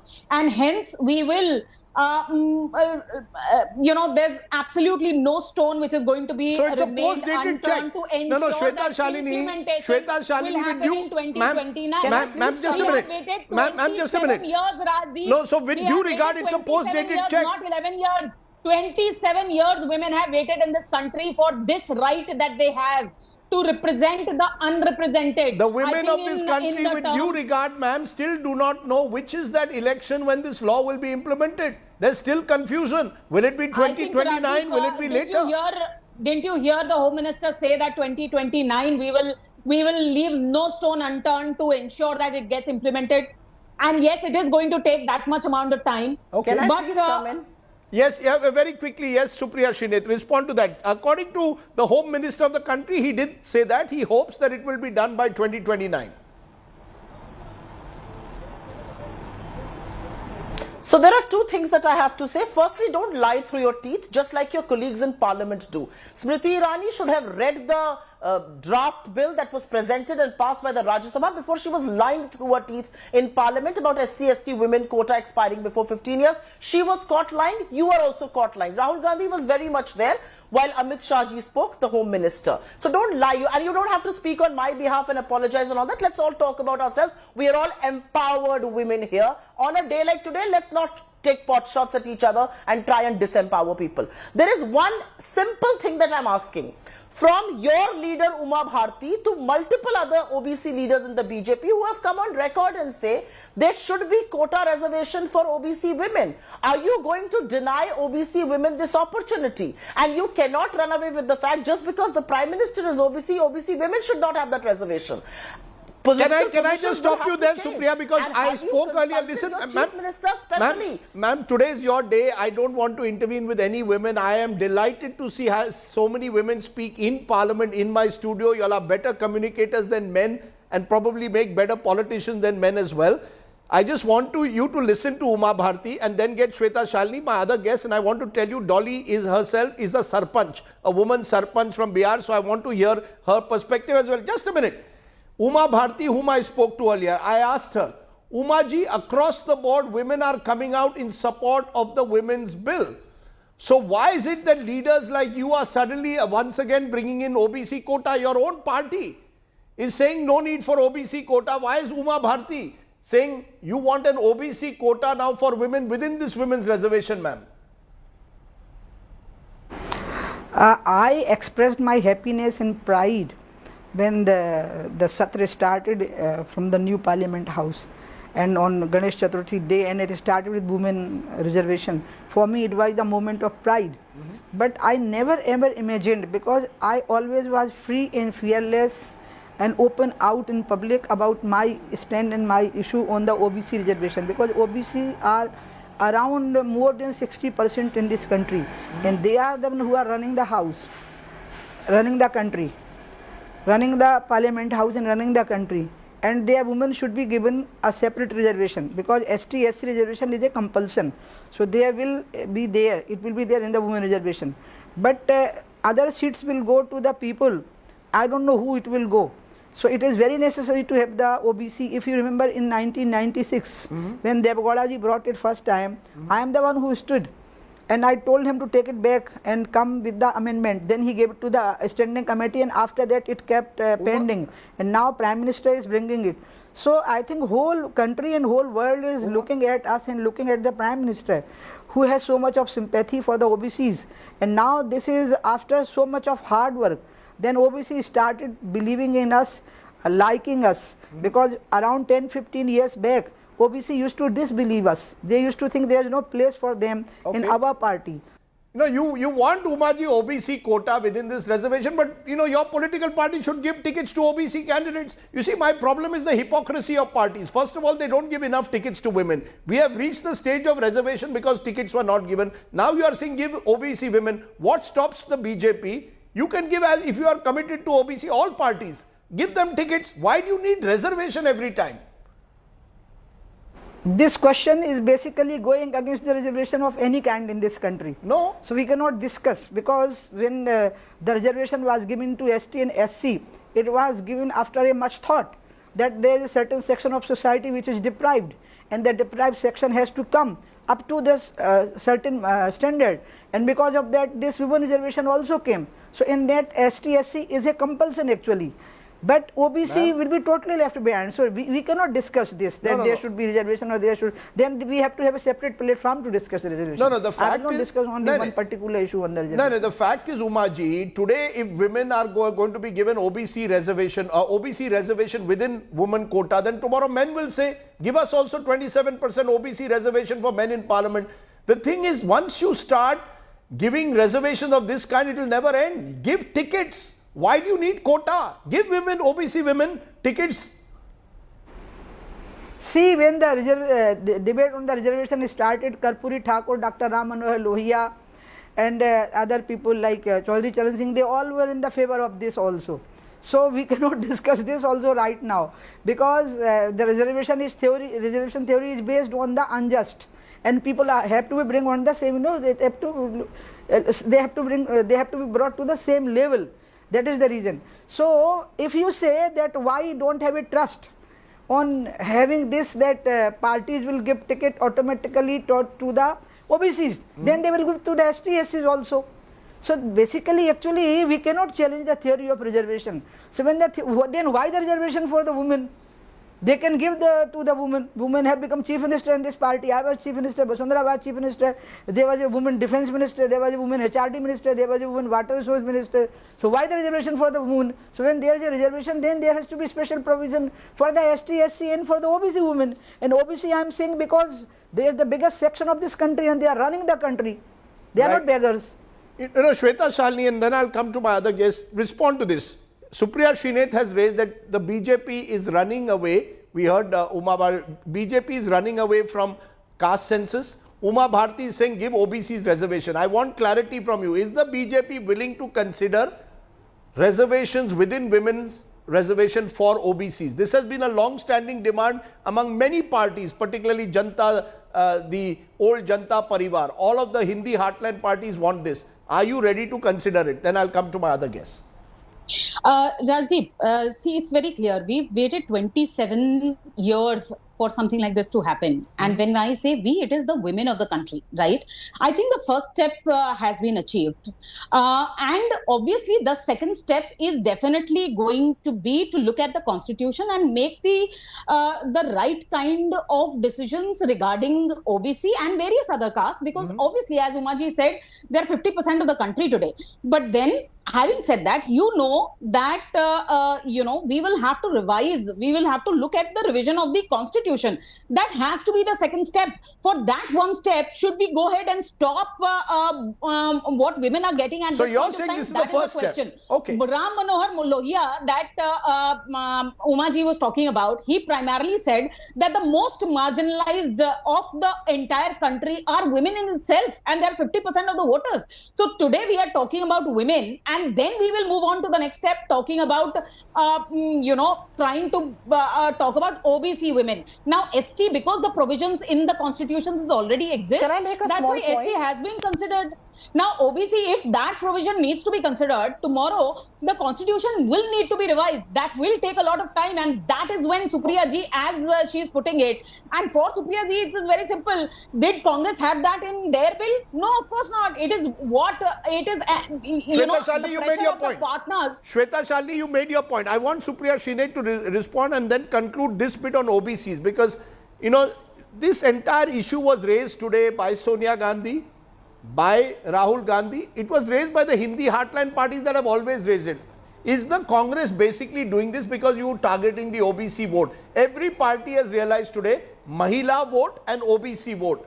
ये दो हमारे साथ आ जाए तो हम चुनाव जीतते हैं. That is the reality. The reality, according to me, Supriya Shrineth, is the Congress has woken up to the fact that now OBC vote is with BJP. We need it on our side. That's the reality.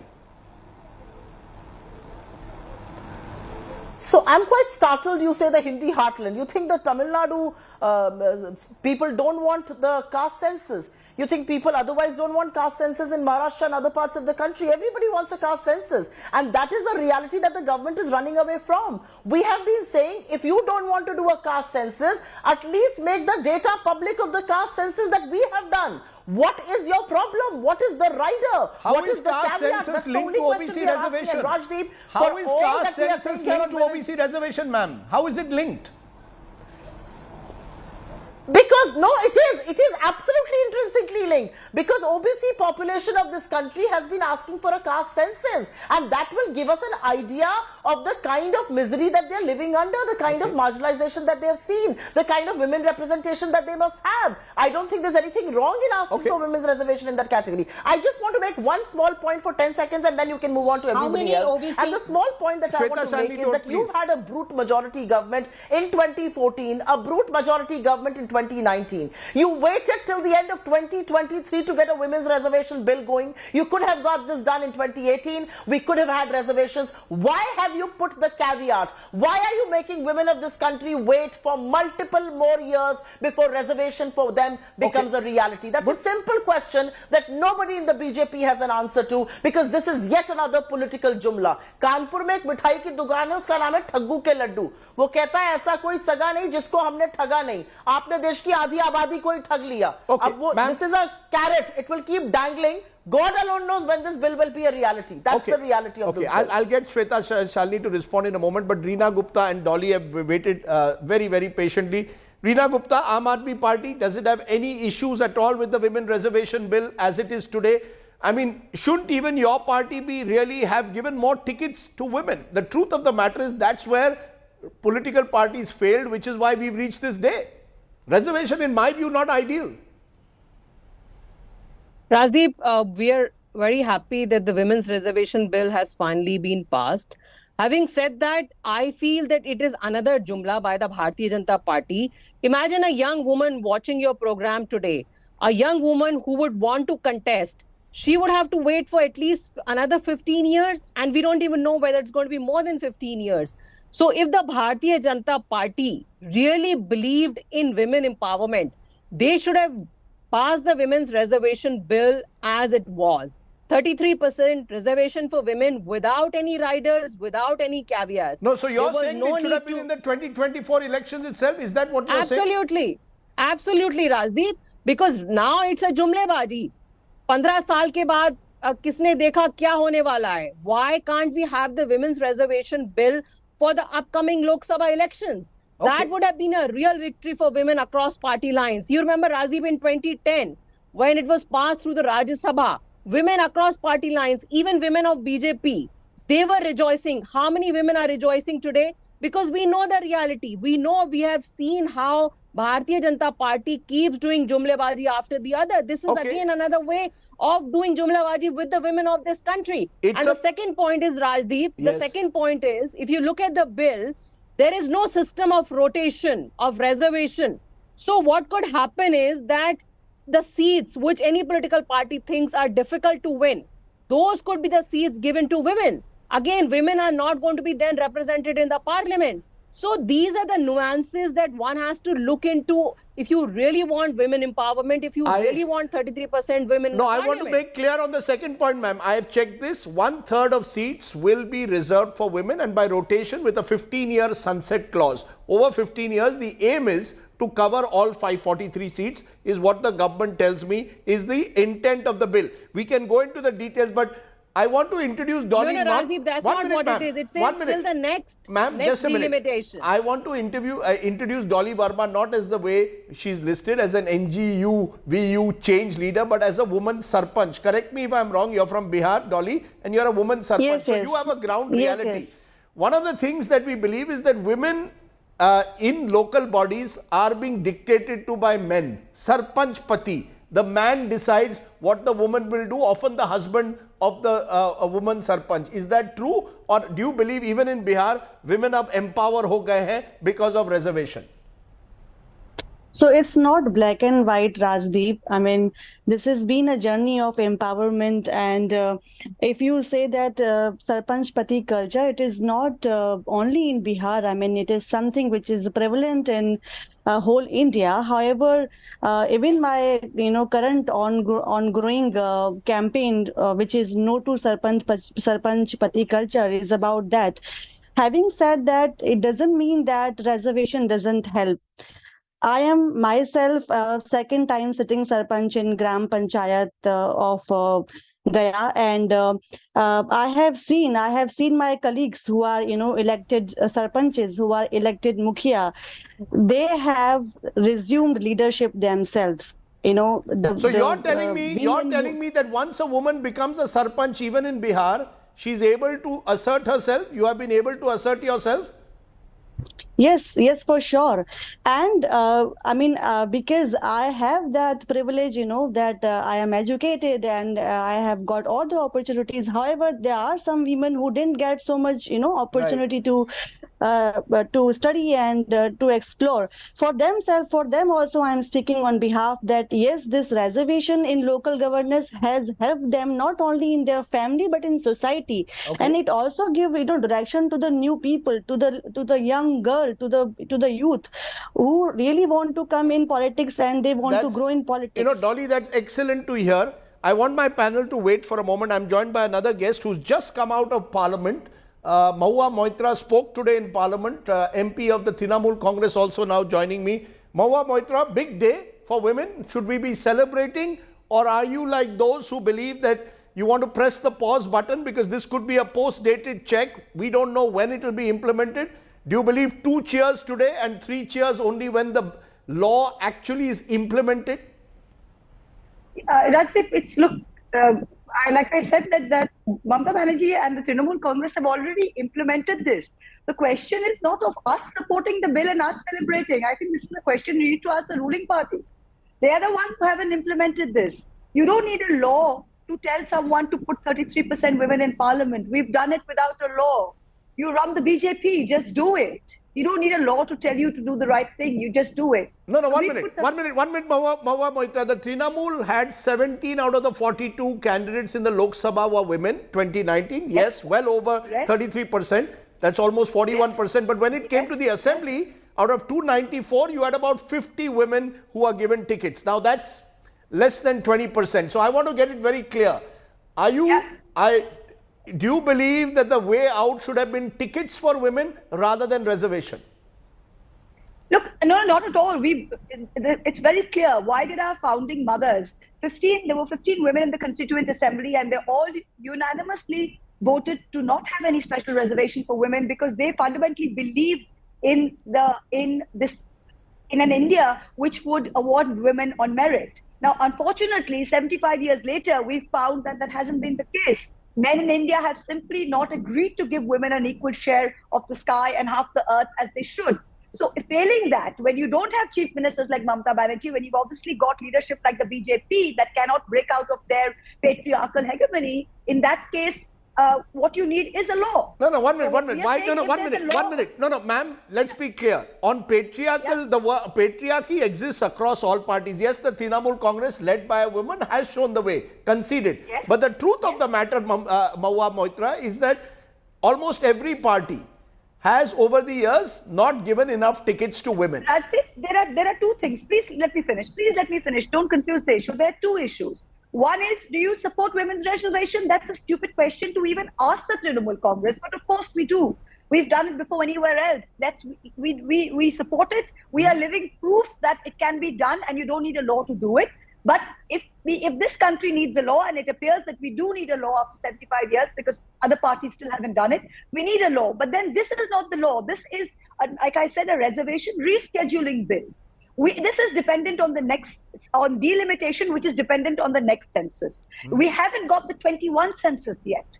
When is the next census going to come? After that, you're going to have delimitation. Have you seen what delimitation will throw up?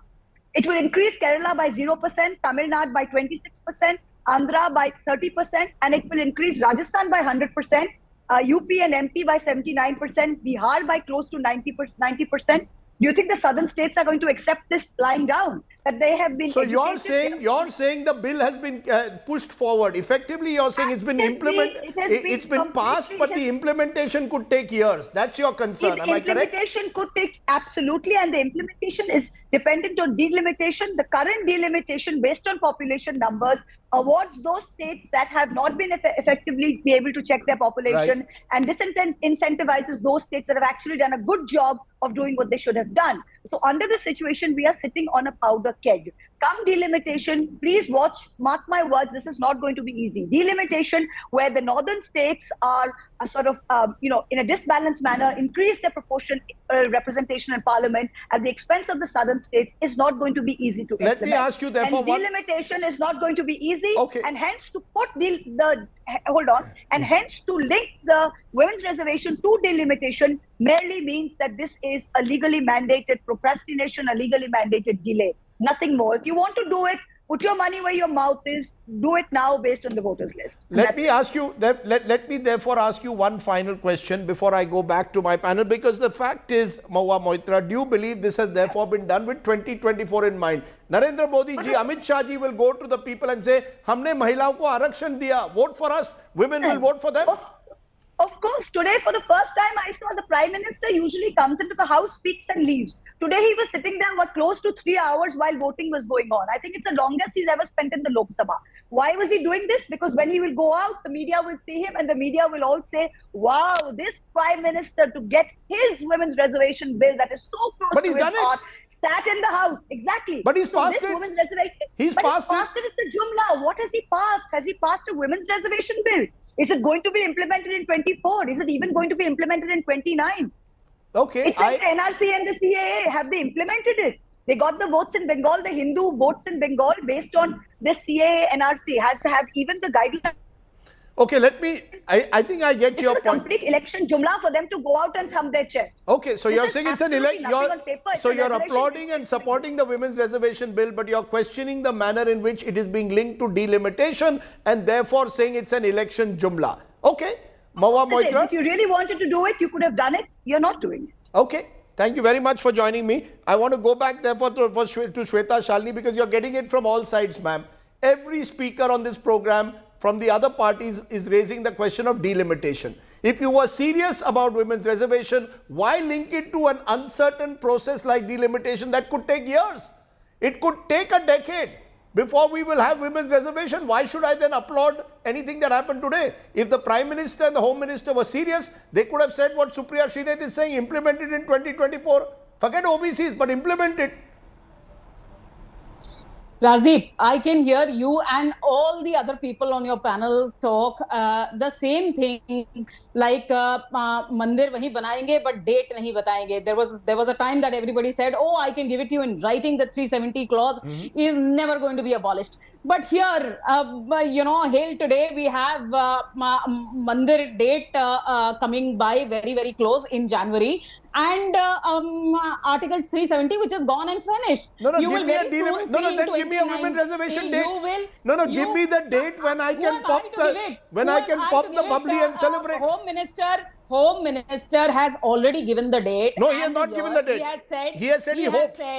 He has said that in 2029 we hope to have to see it implemented, and we are very sure that we are going to be getting it implemented. And as far as Supriya ji is concerned, I want to tell her, ये ठगू के लड्डू नहीं है, ये शादी के लड्डू हैं. जो खाएगा वो भी पछताएगा, जो नहीं खाएगा वो भी पछताएगा. And I really want to ask her if she knows who the two people in the parliament are who did not support it. Considering that they are also gungo about OBC, quota within the quota, were there these two people from her party who not vote for this bill?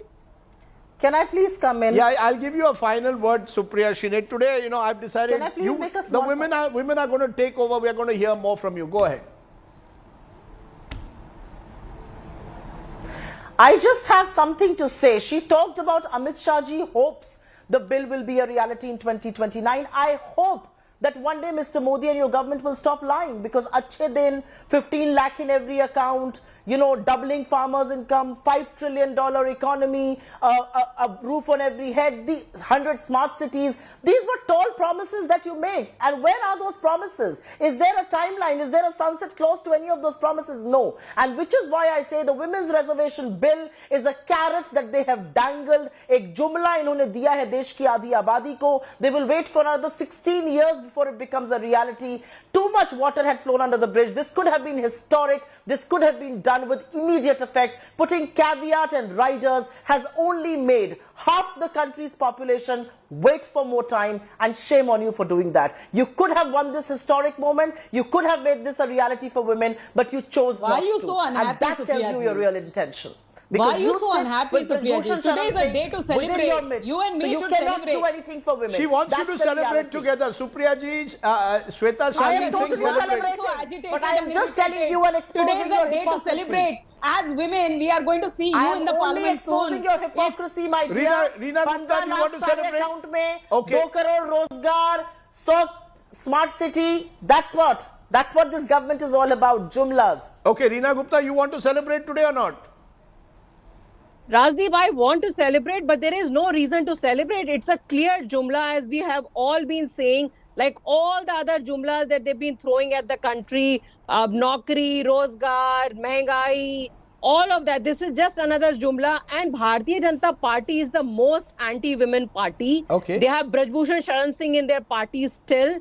So one actually does not expect them to do anything for the women of this country. But they should not think that we are fools. We are not fools. Clearly, we can see Reena through ji, what you you have know done nothing today. of what has We have happened seen what you have done for the today. women of this I country. will go to Dolly. Let me not blab the statistics. I have all over it, right from having your maiden name on your passport to actually running down on Foxo law. I think I can go unlimited. Madam, then this was not the purpose. You can't match us on Volumes down. statistics.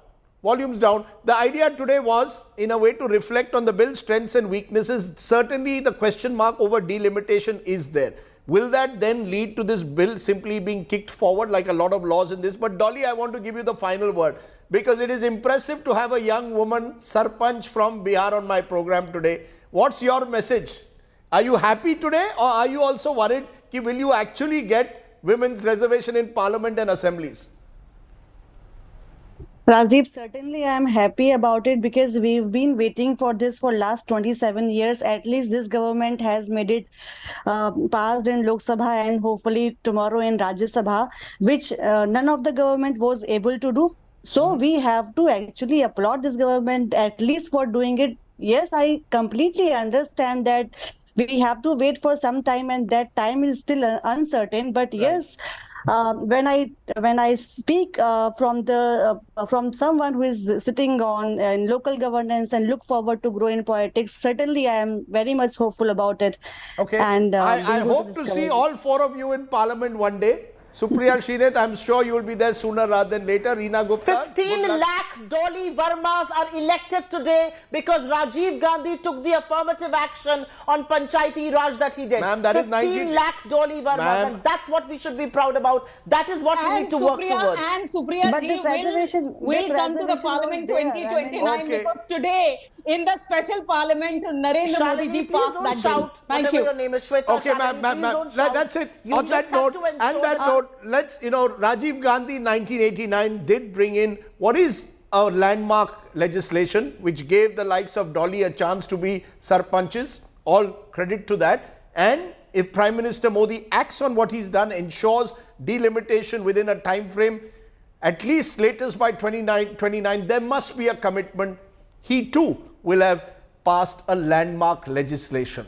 Now, talking of landmarks, I want to turn for a moment to another debate that took place in Parliament. Today was a rich day in Parliament. You had the women's reservation bill being debated in the Lok Sabha. In the Rajya Sabha, there was an excellent debate. At least some of the debaters were really first rate when it came to Chandrayaan. Among them was Jairam Ramesh. I would urge you to look at his speech on YouTube to simply understand the history of India's space research.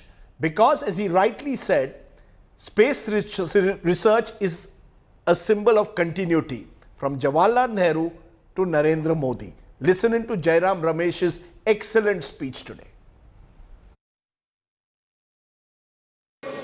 In July of 1979, our first SLV launch failed. Dr. Kalam was in tears. So Dr. Satish Dhawan said, I am your leader. I will take responsibility for the failure. You sit at the back. That is leadership. In August of 1980, the SLV-3 succeeded. Dr. Dhawan said to Kalam, Kalam, you take credit for this. I will sit at the back. This is leadership. Leadership is not taking credit when things are going good and run away when the things are going bad. Leadership is when you have the courage to take the responsibility for things that are going wrong as much as you take credit when things are going right. So this is the milestones of a successful journey, sir. I would like to urge all of us to please look at our space program fundamentally as an instrument of development and not as an instrument of muscular nationalism. Honorable Prime Minister stood next to Professor Sivan, the scientist, during the launch of Chandrayaan-2, which in the last minute, unfortunately, broke all our hearts and disappointed all of them as much as the scientific community when it just couldn't land. Standing next to him, who had tears in his eyes, Mr. Sivan had tears in his eyes, Prime Minister had said, last night, when he stood with him, I understood your frame of mind. The look in your eyes said a lot. That is why I did not stay here for long. We might not have reached the lunar surface as planned. You came as close as you could, stay steady and look ahead. We are full of confidence when it comes to our space program. The best is yet to come, unquote. These are not words of any muscular nationalism. These are truly the words of a Prime Minister who wants to stand next to his scientists even at the time of disappointment as much as the time of success. So to decry this and to say, oh, you stop your muscular nationalism is a bit of a perversion, which I think somebody from Jairam Ramesh's experience, I wouldn't expect. Good day in Parliament. Good to hear debates taking place in Parliament. That's what Parliament is meant for. Let's take a break. When we return, I'll bring you my good news today story.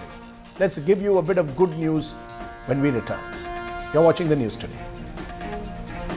राजनीतिक मुद्दा नहीं, मान्यता का सवाल है। बादल पे पाँव है, या छूटा गाँव है। I stand in support of the Women's Reservation Bill. Reservation को बहुत जरूरी है. It is a historic day for the nation, for the women of the nation. अब तो भाई चल पड़ी अपनी ये नाव है.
Welcome back. I think we should end tonight with what I call my Get Real India segment, because politicians are often cut off from the reality on the ground. While we are celebrating G20, Chandrayaan and even women's reservation, here is a story that should tell you sometimes what's happening on the ground.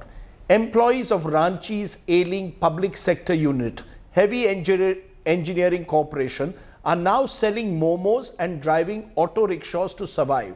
They claim they haven't been paid salaries for the last 20 months and they are up in arms demanding immediate payment from the center of their salaries. Tonight, while we celebrate a good day in Parliament, we also need to recognize the reality on the ground. That's what I will continue to do on the news today. Think about it, stay well, stay safe. Good night, Shubhratri. Watch this report, Get Real India.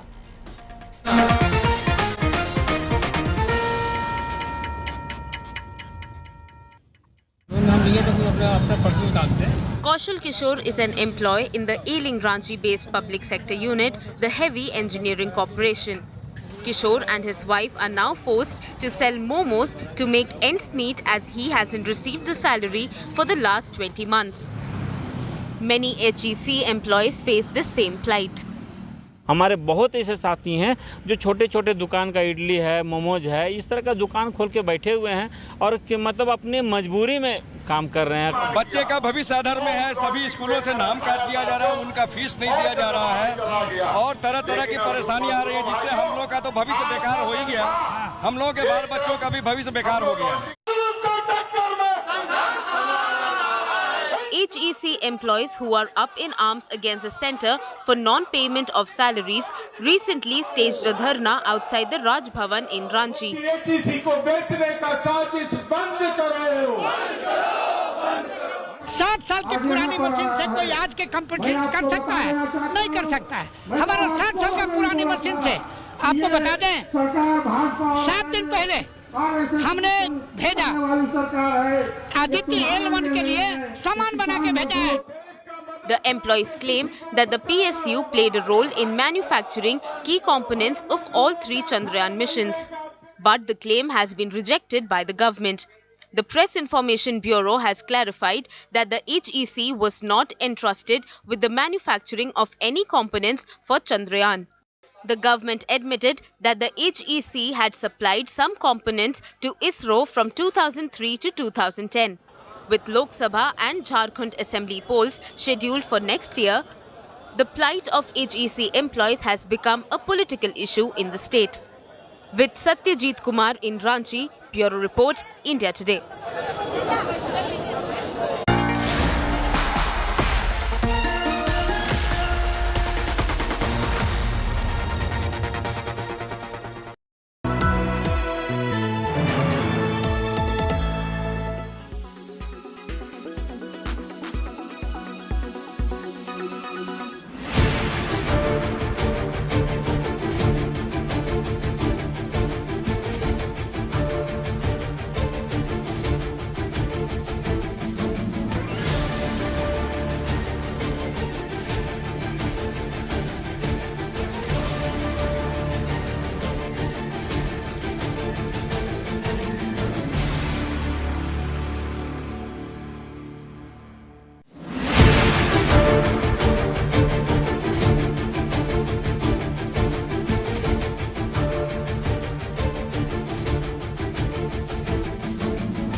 Make your media plan smarter with India Today Live TV on your connected devices.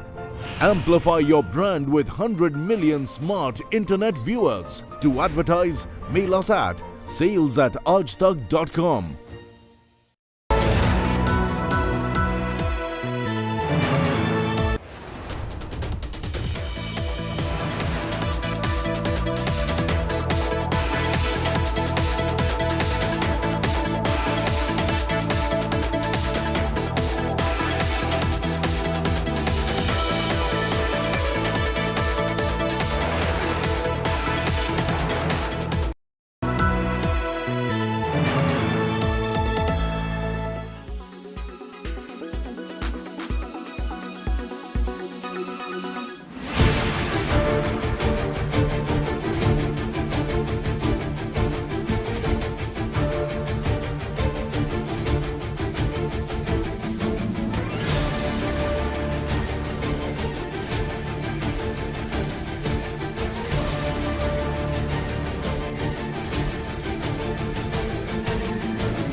You are watching India Today.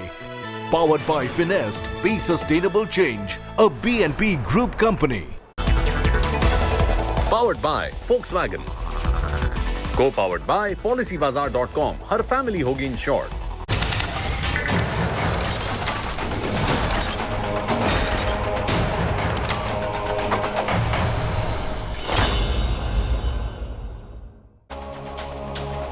Good evening. India has upped the ante on Canada's support to Khalistan gangsters, extortionists and suspected terrorists. The National Investigation Agency has released a list of 43 individuals suspected to be linked to and associated with terrorists, gangsters or a network of extortionists operating from Canada. The NIA is now seeking information and details of their properties and assets in India. NIA officials say their properties in India may be attached pending investigations. The NIA list includes names and photographs of Lawrence Bishnoi, Jasdeep Singh, Kala Jatheri alias Sandeep, Virendra Pratap alias Kala Rana and Joginder Singh. Of course, it's a much longer list. It's a very comprehensive list. Much more on this big story and the latest in India-Canada tensions that's coming up. Charlotte Littlewood, head of the UK-India desk for International Centre for Sustainability, joins me on how the West is viewing Canada's claims. We'll have lots more on the broadcast. I'm Gaurav Sawant. As always, let's get started with the headlines on India First.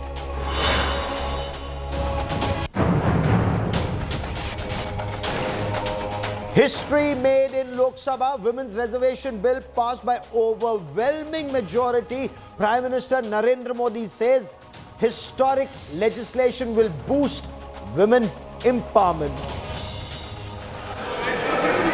प्रश्न है कि संसद संख्या 37 को स्वीकृत किया जाए. जो इसके पक्ष में हाँ कहें, जो सदस्य विरोध में ना कहें. मेरे विचार में निर्णय ना वालों के पक्ष में, ना वालों के पक्ष में संसद 37.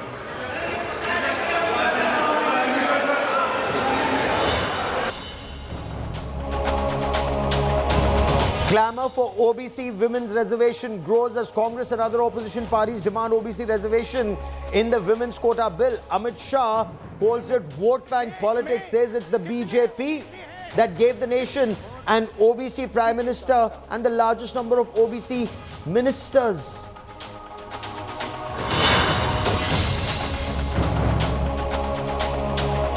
But no clarity on timeline when the reservation will be implemented. Government sources say law can come into effect by 2029. Delimitation will take South Indian states into consideration.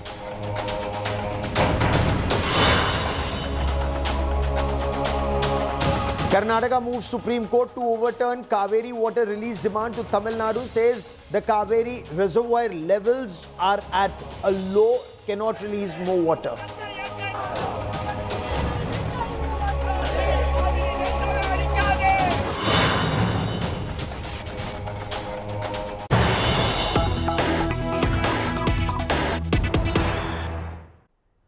And I want to focus a little on the list of 43 terror and gang war accused and suspects living and operating from Canada. The National Investigation Agency has appealed to general public to share details including list of properties, assets, businesses, any information leading to more knowledge of how these gangsters and extortionists operate in India and properties owned by these gangsters and Khalistan terror sympathizers and supporters. The NIA has issued a WhatsApp number so that this information can be shared with the investigators. The list has names like Arshdeep Dalla, Lakbir Singh Landa, Goldie Brar, Lawrence Bishnoi, Anmol Bishnoi, and you're seeing faces, and these are pictures that have been released by the National Investigation Agency. Also, Anmol Bishnoi, Jagdeep Singh alias Jaggu Bhagwanpuri.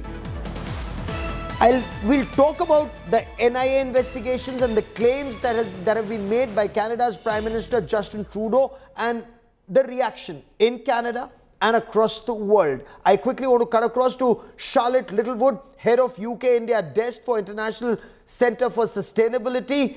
Charlotte, India has issued an advisory today, and that advisory very carefully worded talks of growing anti-India activities and politically condoned hate crimes and criminal violence in Canada. All Indian nationals there and those contemplating travel are urged to exercise utmost caution. What do you make of this advisory issued by India? I think there's a growing concern around attacks on temples that has been something that's building for a while, an anti-India bias that we're seeing actually across the West, but that really has been seeing a real issue in Canada. So I think this concern is something that has been present and growing. It could well be that what has happened in the last 48 hours actually will trigger more anti-India sentiment and more attacks on temples and potentially the High Commission. I think if this kind of statement has been issued, again, this is something that will be based on intelligence, and people should heed caution to statements like this, absolutely. Okay, and what's the response to the words used by the Canadian Prime Minister Justin Trudeau when he talks of credible allegations, not credible evidence, but credible allegations, and not direct link as revealed by investigations, but a potential link? What's the response to this? I think for the Prime Minister to have made a statement like this at all, that there must be evidence that he is speaking from. But the fact that he chose to speak about this without being able to share that evidence, I think is incredibly naive. But I think what is a deeper issue here is the lack of communications and the lack of work between intelligence services, between Canada and India, to be able to resolve these issues. You know, if this is true, and I absolutely would not be saying that it is without evidence, as Trudeau has, but if this is true, this speaks of a deeper issue of working together to resolve issues of threats of terrorism. You know, Najjar has had a red Interpol notice against him since 2016. Yes. And this really should mean that Najjar had been brought in and arrested and deported and dealt with by India. This is a known terrorist who is attached to prescribed organizations, not just in India, but also in the UK. Baba Khalsa is prescribed in the UK. And India, Canada itself has faced the worst terrorist attack on its soil at the hand of Khalistani extremists. So I really feel like Trudeau's statements and his positioning here is not only an insult to India's sovereignty, but it's also an insult to the victims, the Canadian citizens that died over Ireland. So I believe that we're not in a position to talk about whether there is evidence. I believe Trudeau was not in a position to share anything like this, and it was very naive and insulting, and is going to be deeply problematic going forwards for Canadian-Indian relations. And I really don't see how these wounds will heal in a timely manner at all. It's very concerning. And information that's available seems to indicate that Justin Trudeau also reached out to Five Eyes partners. He's reached out at least to UK, to the US, to Australia. What's the response to the kind of word, his statement, and the response of the Five Eyes partners? I think what we know as the general public at the moment is that Najjar 45 was gunned down by those that it appeared to be gang violence. We're not sure. They're unidentified individuals. There's a building discussion, and there has been for a while, by ISF, by the banned organization, Sikh Federation, that this has been an India inside job. So these are not trusted sources. So on a sort of public level, looking at this, if you look at the sources from which the accusations that this is an inside job come from, they're not sources that can be trusted, and they're sources that are linked with terrorism, banned and prescribed in some countries. So if that is the evidence that Trudeau is basing this accusation on, then that is problematic to a very high degree, and just shows how deeply Canada needs to reflect on its relationship and cooperation with terrorists. But as I said at the beginning of this interview, I don't have the evidence that intelligence services have. We have what we are able to read, and at present we read that it's a gang violence with unidentified perpetrators, and that the push for this to be an India inside job has come from those that we know have links to terrorism are banned and prescribed in certain places, and we shouldn't be listening and trusting their views. For joining me here on India First, Charlotte Littlewood, many thanks. So let's try and make sense of some of Trudeau's rants and India's response and the road ahead, especially if in Canada, initial investigations seem to indicate that this was some kind of gang war.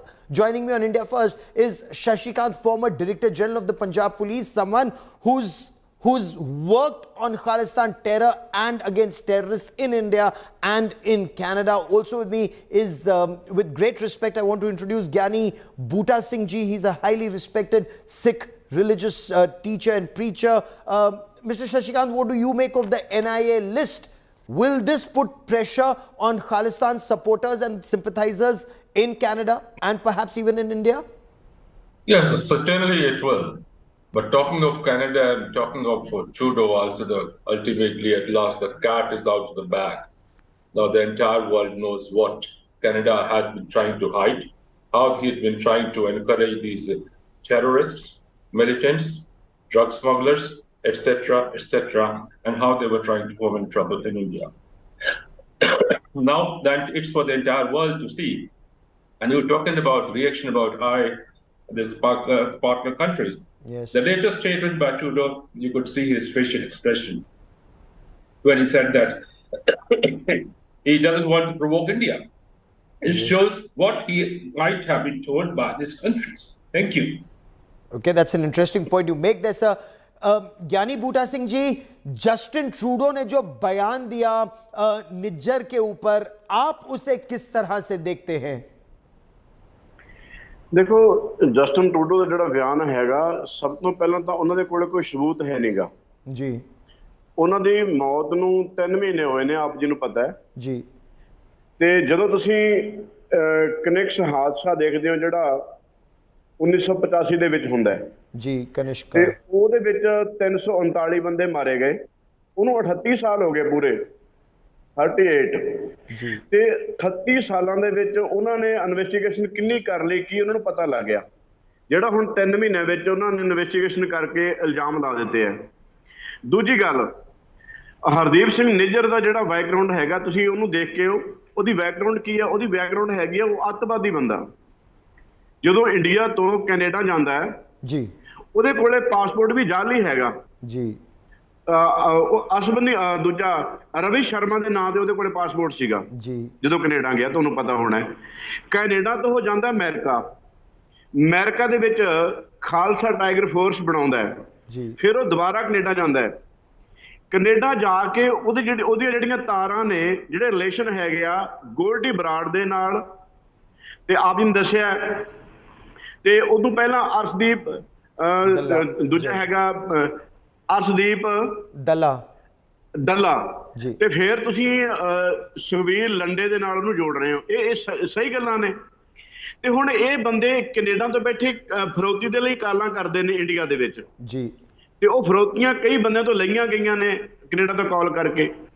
ਇਹ ਸ਼ਰੇਆਮ ਪਤਾ ਹੈ ਕਿ ਜਿਹੜਾ ਨਿੱਜਰ ਹਰਦੀਪ ਸਿੰਘ ਨਿੱਜਰ ਹੈਗਾ, ਉਹ ਖਾਲਿਸਤਾਨ ਦੇ ਨਾਂ ਤੇ ਮੂਵਮੈਂਟ ਚਲਾਉਂਦਾ ਸੀ, ਉਹ ਅੱਤਵਾਦੀ ਬੰਦਾ ਹੈ, ਉਹ ਆਤੰਕਵਾਦੀ ਬੰਦਾ ਹੈ। ਵਧੀ ਬਾਤ ਕਰ ਰਹੇ ਹੋ ਤੁਸੀਂ sir.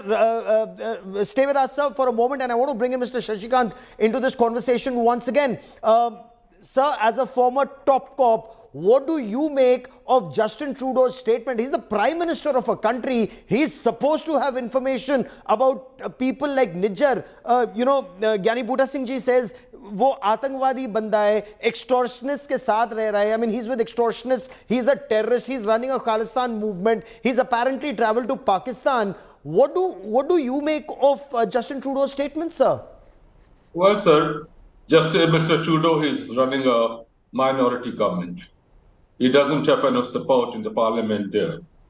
He is seeking outside support, not a coalition, but certain groups, certain political party, which is giving outside support. The moment that party withdraws his support, his government is gonna fall flat on the ground, number one. And secondly, have you seen the recent summer polls which were conducted there in Canada? It clearly shows that Trudeau's popularity and chances of getting re-elected are declining fast. And probably it appears in that from that report that conservatives are gaining.